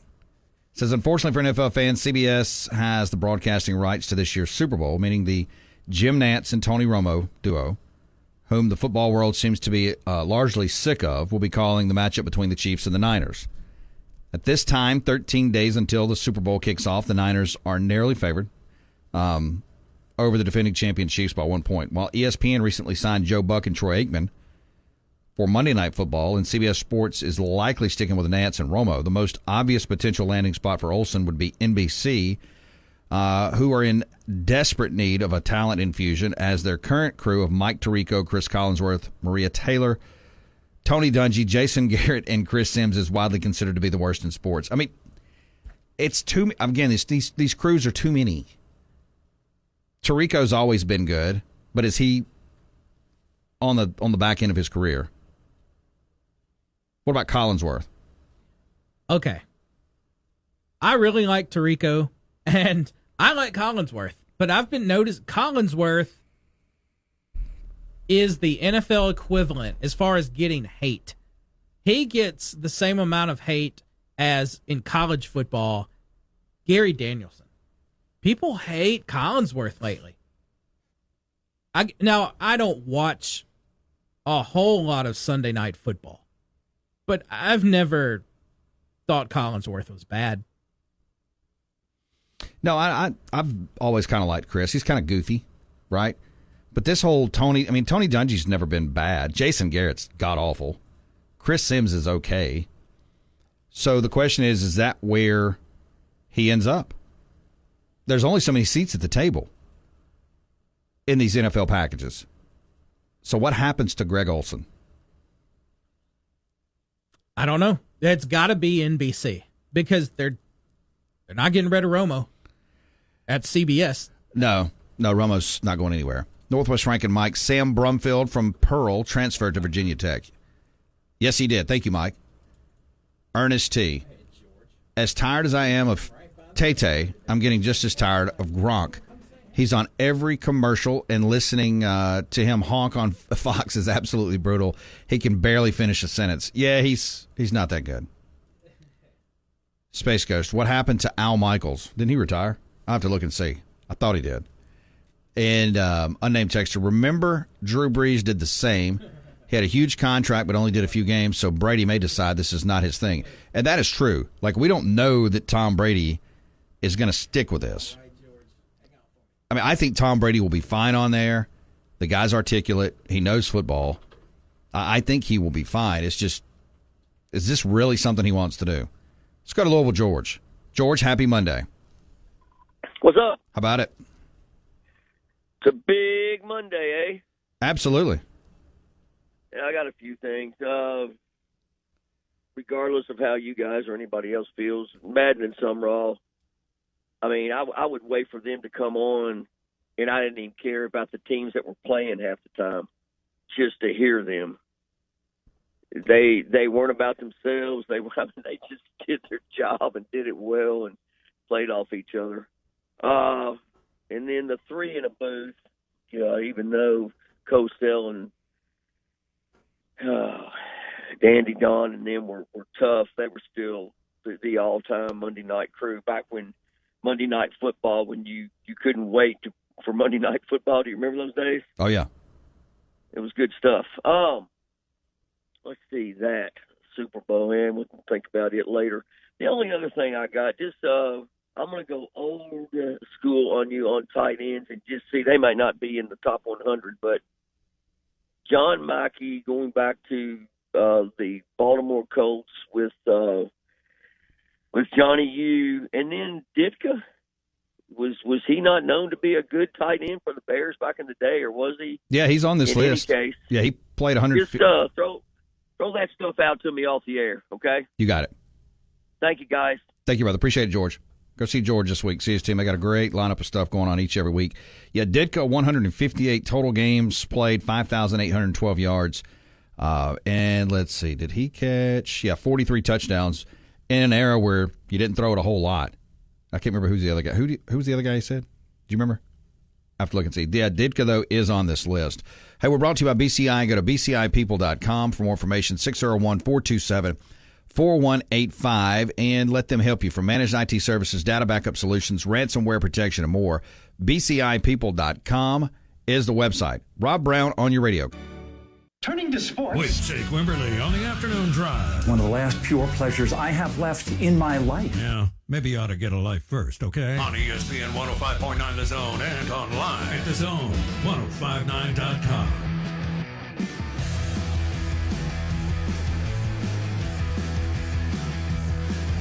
We're brought to you by New South Narrow Spine, online at ns2.md. That's ns2.md for same-day appointments. That's New South Narrow Spine in Flowood. You can walk in as well, Monday through Friday, 8 a.m. to 5 p.m., also Saturdays till 1 as well. ns2.md. We're also brought to you by Maristar Casino. Get out and play today. Rob Browne, part of Sidelines. He is Mr. Sidelines. You can find him at sidelines.live. Also, check him out on X. Give him a follow. Every day they got you covered in the morning, Monday through Saturday. Rob, welcome in, sir. How are you? Hey, doing great, man. It's a great time of year. You got the Super Bowl about to start up. A couple of weeks, people will start spring practice in football, college basketball, college baseball about to crank off. You're in Mississippi, which is the center of the universe for college baseball. So, yeah, you got to be pretty happy. No, it is for sure, and a lot of expectations out of all the programs, Mississippi State, Ole Miss, and Southern Miss. We'll hit some of that here in just a bit. I want to ask you about what you thought yesterday, just as a football fan and watching what you saw yesterday, and now, of course, with the Chiefs and the 49ers, set to tee it up here in the Super Bowl in a little under 2 weeks. Your thoughts of yesterday's action? Well, I had Kansas City to win straight up. I just felt good about that one because everybody was talking about how complete a team Baltimore was and how Kansas City had really struggled to put it together. And I said, obviously, they hadn't watched them play recently, and Patrick Mahomes is pretty much unstoppable when he gets to this point. And then the Detroit game, at first of the week, I said, there's no way they beat San Francisco out there for a lot of reasons. And then I changed my mind, which you know better than that, and I took Detroit. Well, they're up 24-7, and I'm like, well, the 49ers are going to come out, and they better be able to go blow for blow with them or they're going to lose. But that was a collapse of, the Patriots and the Falcons in the Super Bowl type of stuff. You're up 24-7.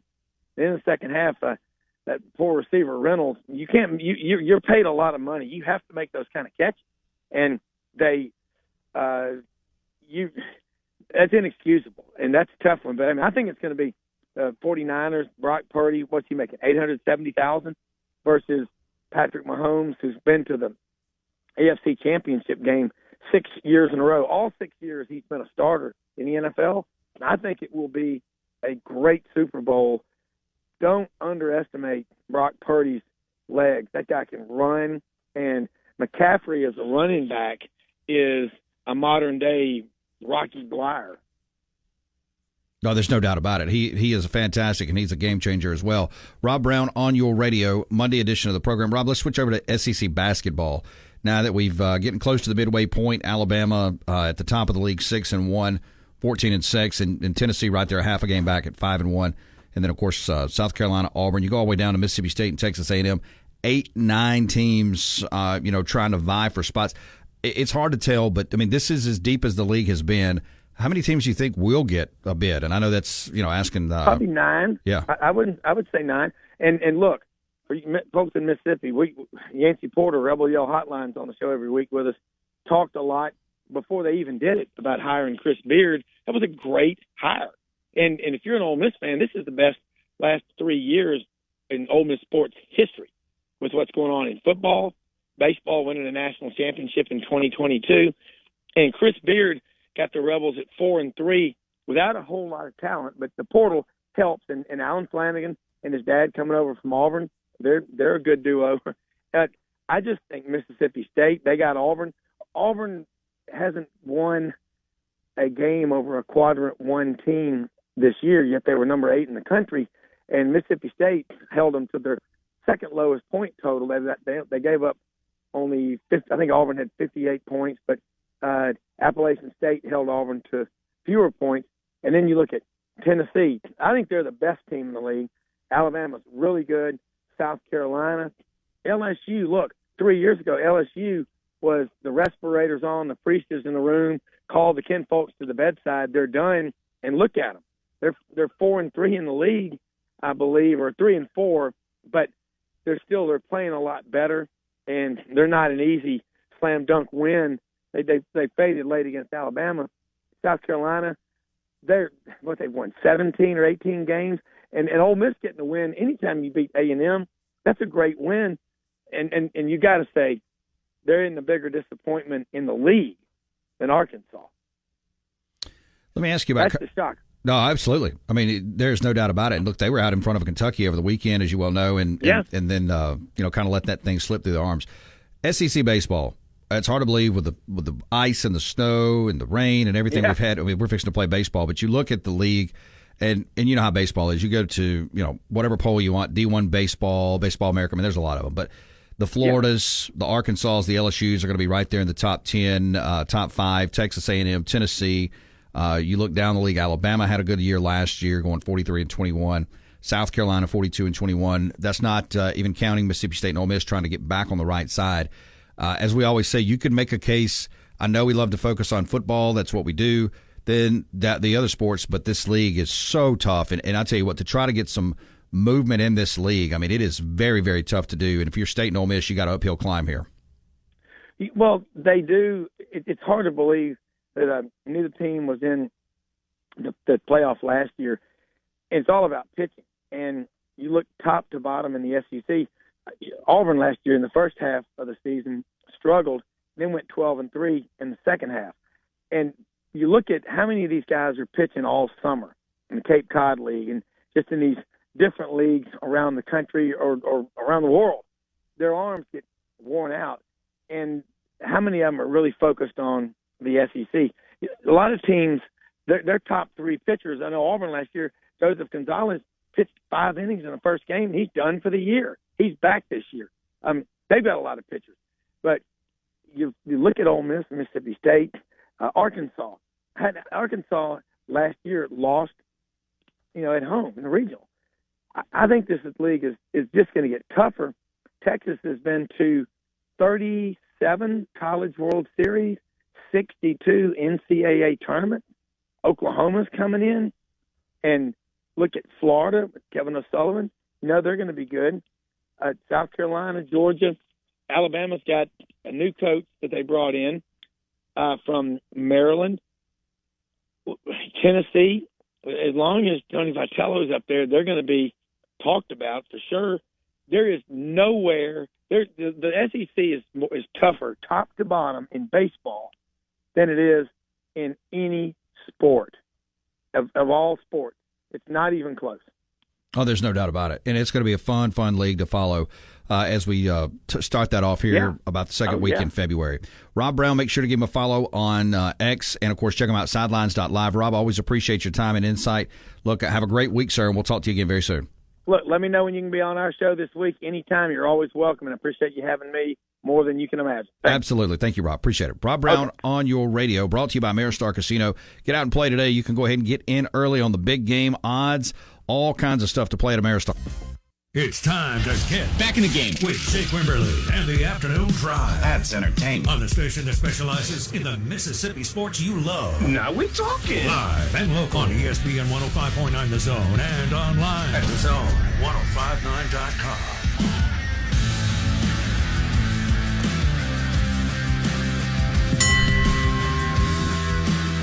We're brought to you by our friends at Capital Orthopedic, online at capitalortho.com. And, of course, you can find them in Flowood, Madison, Clinton, Brookhaven, Hazelhurst, and Kosciuszko. Move better, live better, be better with Capital Orthopedic. Go to capitalortho.com or call 601-987-8200. Appreciate Rob Browne jumping in. Sidelines.live. That's sidelines.live. You can find his show there. Let me get caught up over here on the Cowboy Maloney's text line. Get off my balls says never have liked Collinsworth. Yeah, he's one of the guys that you either like him or you don't, and you get a mixed, review. Let's see here. Johnny Vegas, NFL Network pre-games are way too long. Do you? I know I've asked you this. You don't watch a lot of that stuff either, do you? Or you do? Yeah, I see a bit. I see a good bit of them, and I think you said this earlier. First off, there's too many people on all these, and second of all, they can seem like they drag on. I get what Johnny's saying. Yeah, a lot of drag. Possum Neck Joe. Wrong, Beaver. Collinsworth was bad. As a senior in high school, he was the fastest kid in Florida. As a white guy, he was the inspiration for Michael Jackson's song Bad, Shimon. So that's not at all what anyone was talking about, Joe.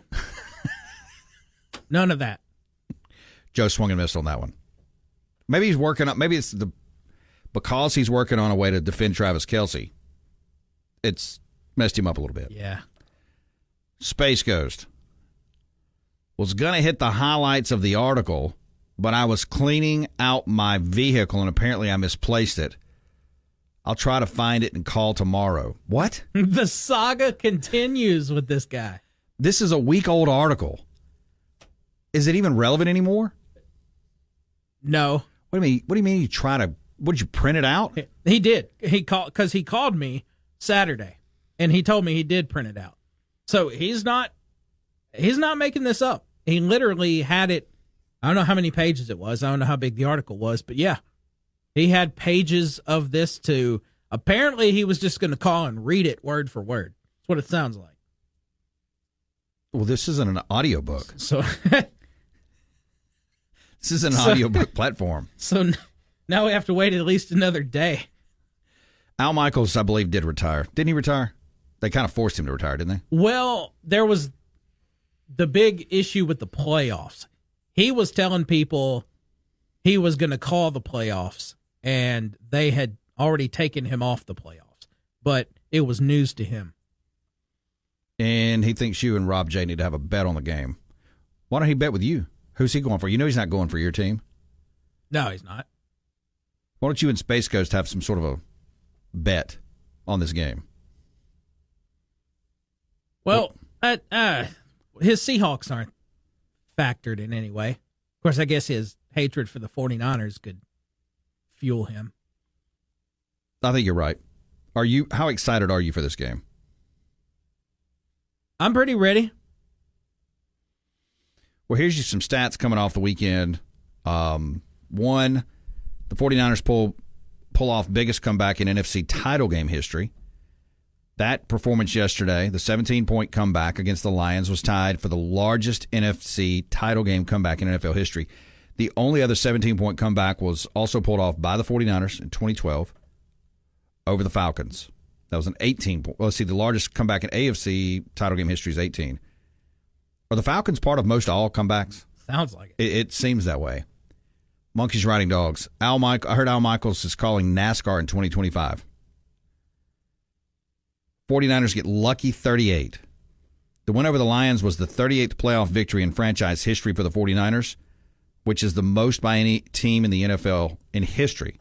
The 49ers had previously been tied with the Packers and Patriots for the most ever with 37. And, that's what's interesting. Like, when you start trying to quantify who's the best franchise in NFL history, a lot of people are going to go straight to the Patriots.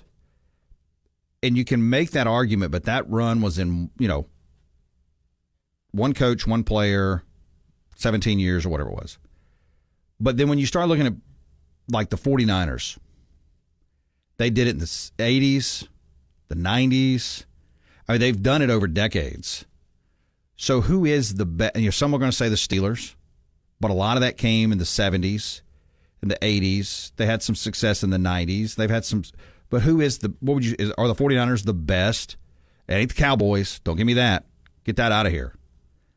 Is it the 49ers? Some are going to say the Packers. I don't think there's enough hardware there. Well, how far back do we go? We're going all of history? I mean, all of the history of history? Again, it's like gauging coaches, right? How do you so it depends on how you quantify that. I don't know. When you're talking of all time, I mean, the 49ers, like you said, 4 in the 80s, 1 in the mid-90s. Fast forward all the way to the 2011, Harbaugh showed up. They got to another Super Bowl.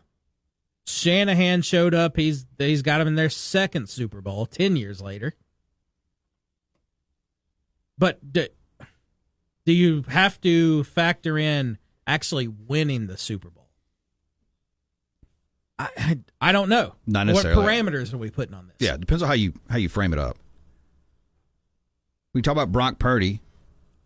With the 49ers victory, Brock Purdy now has 4 playoff wins for his career, which is the second most in NFL history for a player in his first 2 seasons. Only Ben Roethlisberger, with 5, has more, and Purdy can tie him with a Super Bowl win over the Chiefs. Purdy also had at least 1 win against every NFC team that made the playoffs, which makes him the first quarterback to pull that off since Joe Montana in 1984. Is this the money year for him coming up? Brock Purdy. No, this is only his second year. Seems like he's been in the league longer than that. I guess because he's played pretty much since day one. But yeah, he's going to get paid fashionably. Lions, over the weekend, Lions receiver goes on a run. Jameis Williamson scored on a 42-yard run against the 49ers, which was the 3rd longest touchdown run by a receiver ever in the playoffs, trailing only James Lofton's 71-yard run in 1982 in the divisional format, and Ahmad Merritt's 47-yard run in 2001 divisional round. The Lions' road woes continue in the Bay. The Lions have now lost 14 straight road games against the 49ers, which is the longest active streak in the NFL. The 49ers haven't lost a home game to the Lions since 1975. And the Chiefs pull off AFC title game rarity. The Chiefs scored exactly 0 points in the second half, which makes them the first team since the 2010 Steelers to go scoreless in the second half of the AFC title game and still win it. And Kelsey catches, as we talked about earlier, Jerry Rice with 11 catches against the Ravens. Travis Kelsey now has 156 for his postseason career, which is the most in NFL history. He moved past Jerry Rice, who finished his career with 151. Kelsey now also has 14 playoff games with at least 1 touchdown, which is tied with Rice for the most in NFL history. St. Louis Vic. Is Al not on the Prime broadcast? I can't remember. Who's doing that? Who did that broadcast? Herb Street, and I can't remember. I don't know, because I never watch the Prime, the Thursday night games, simply because the first season was so historically bad. Like, that whole season, or 90% of the games on Thursday night were just garbage. Hey, we're brought to you by Madison PTS. Find their website at ptssports.training. That's ptssports.training, or call 601-898-1828. And go see Bill Thomas and his team. They got a great group of guys and girls over in Gluckstadt. And, of course, you can find them at ptssports.training. That's ptssports.training by 2024. Ladies and gentlemen, the time has come to go back to the afternoon drive with Jake Wimberly. With the hottest sports stories of the day. For one of those moments, it only happens right here on ESPN 105.9 The Zone and online at The Zone 1059.com.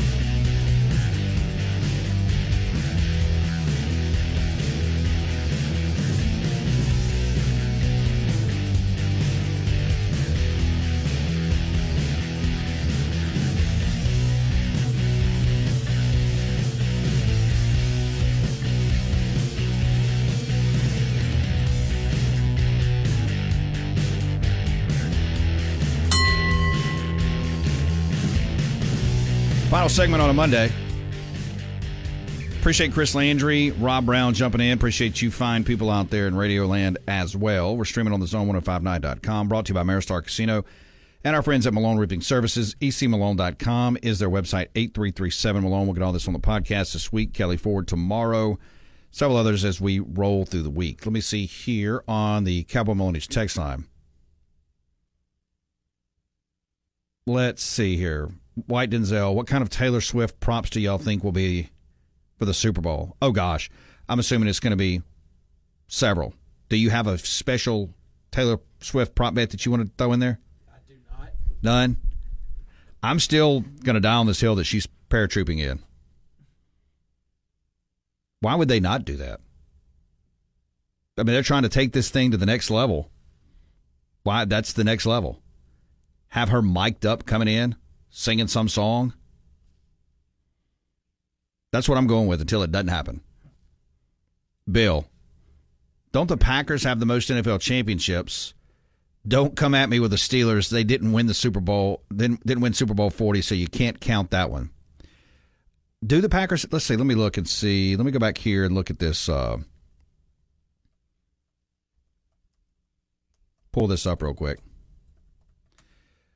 If we go to NFL titles, yes, Bill, you are correct, sir. When you talk about NFL, this is prior even to the AFL-NFL merger. 13 titles. 13 titles.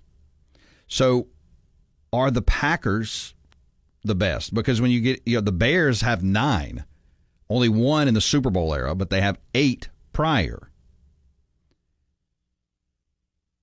The most games played in the NFL, the Bears have played 1,469 games. Packers number 2 at 1,435. In some of these franchises, obviously didn't come around until later. Believe it or not, Arizona has played 1,429 games. The Giants with 8 championships. And again, this spans, to Bill's point, prior to the Super Bowl era. The Giants 8, Patriots 6, Steelers 6, Chiefs with 5, Cowboys 5, Colts 5, 49ers 5. 49ers or Chiefs are going to jump into that 6th round with the Patriots and Steelers. Commanders 5. Raiders all the way down to the Lions, believe it or not, all with 4. That would be the Lions, Eagles, Rams, Browns, Raiders. The Broncos with 3, and then you got several with 2. My lowly Dolphins, only 2. So are the Packers the greatest franchise ever? No. Bill. We got to find somewhere, some point to begin this. And I'm going to go Super Bowl era. Don't tell me all this stuff that happened before. That's like Alabama football and Kentucky basketball when the fans want to go back to the Bear for years and Adolph Rupp, and I always say I don't care what dead coaches did. So before the Super Bowl, no, let's start this in the Super Bowl era. Well, if you go Super Bowl era, it's going to change it drastically. Then you go Patriots, Steelers with 6 championships. And, of course, Patriots with 11 games in the big game. Followed by the Steelers with 8. The 49ers will make their 8th appearance next week. And then you got the 49ers and Cowboys with 5 championships. And you get down with the Chiefs and about 3s and 2s and all that stuff. Bill, Beaver, you can't just delete portions of history. LOL, you're killing me. Bill, you can't count portions of history just to make yourself feel better and say that your favorite team has more championships. Do you think you could win this argument if you were sitting in a facility in Green Bay, restaurant or anywhere? Oh, no, because I'd probably get murdered. Let's see here. Joe, Possum Joe, I didn't swing and miss. I blasted a triple off Beaver right under your glove at third. Jake, point was these guys blasting Collinsworth have no idea how good he was. But are they blasting him as a player or an analyst? No, that's what, see, Joe, that we were talking about. The hate that I kept seeing, we were talking about him as a commentator. Yeah. That's where the hate's coming from. No one was talking about his playing days. Toddy, Beaver tells Space Ghost to clean up his office as well. Miko, Beaver has been pretty feisty today. Yeah, Beaver got a haircut, and it's cool outside. You got more than a haircut. Mm-hmm. Like you're going, maybe going to play football or wrestling. Didn't you want to become a wrestler at one point? Yeah. I'll tell you, back when I was around 18 to 20, somewhere around there. You still got time. Oh, no. What would you wear if you were a wrestler? I think you would definitely want to go with the look you're at now, with the shaved head, the big goatee. Would you wear like one of those bodysuits? Would you wear, just the Speedo-looking bottoms? I'd be curious to know with the boots. I'd be curious to know what you want to wear on that. Yeah, he's been feisty today, Miko. There's no doubt about it. Yeah, it depends on how you quantify this. And look, you're not going to convince anybody that's a fan of the Packers that their championships don't matter.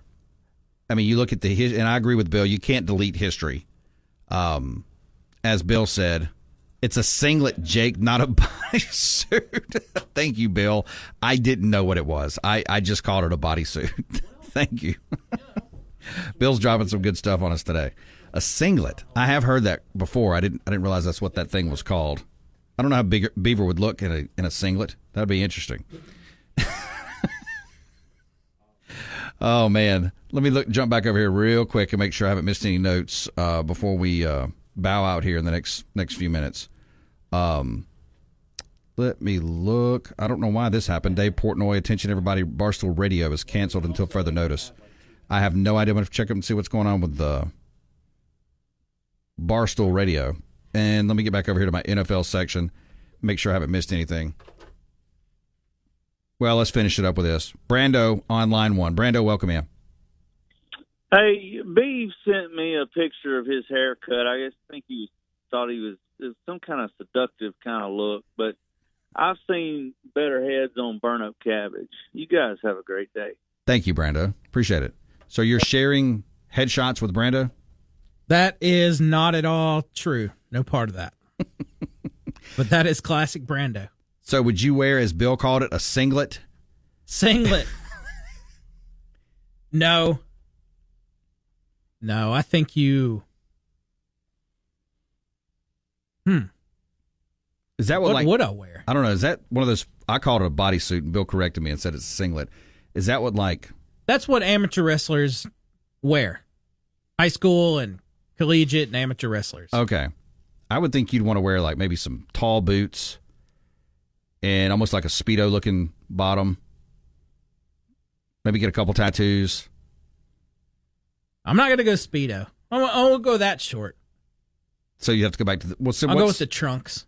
Trunks? Do wrestlers wear trunks? Yeah. Like The Rock didn't wear trunks. What was it? What would you call that? Trunks. No, it looks like almost a Speedo. Oh, speaking of The Rock, that dude phonied and leapt his way into another... He's on the board of TKO Sports now. Really? I did not know this. Yeah. $7 goes a long way. Sure does. A long way. Hey, thanks to Chris Landry jumping in today. Also, thanks to Rob Browne as well. Kelly Ford will join us tomorrow as we move along. And let's see here. Giants Assistant General Manager Brandon Browne. Let's see. The Chargers are targeting, Ravens Director of Player Personnel Joe Hortz. And Brandon Browne has been on that list as well. So he'll pair with, looks like Chargers, or the Ravens Director of Personnel Joe Hortz is going to be paired with Jim Harbaugh. Going from one Harbaugh to the other. Very interesting development there. Remember, ketchup is king, bacon's a delicacy. Aloha means goodbye. Have a great Monday afternoon. We'll see you tomorrow.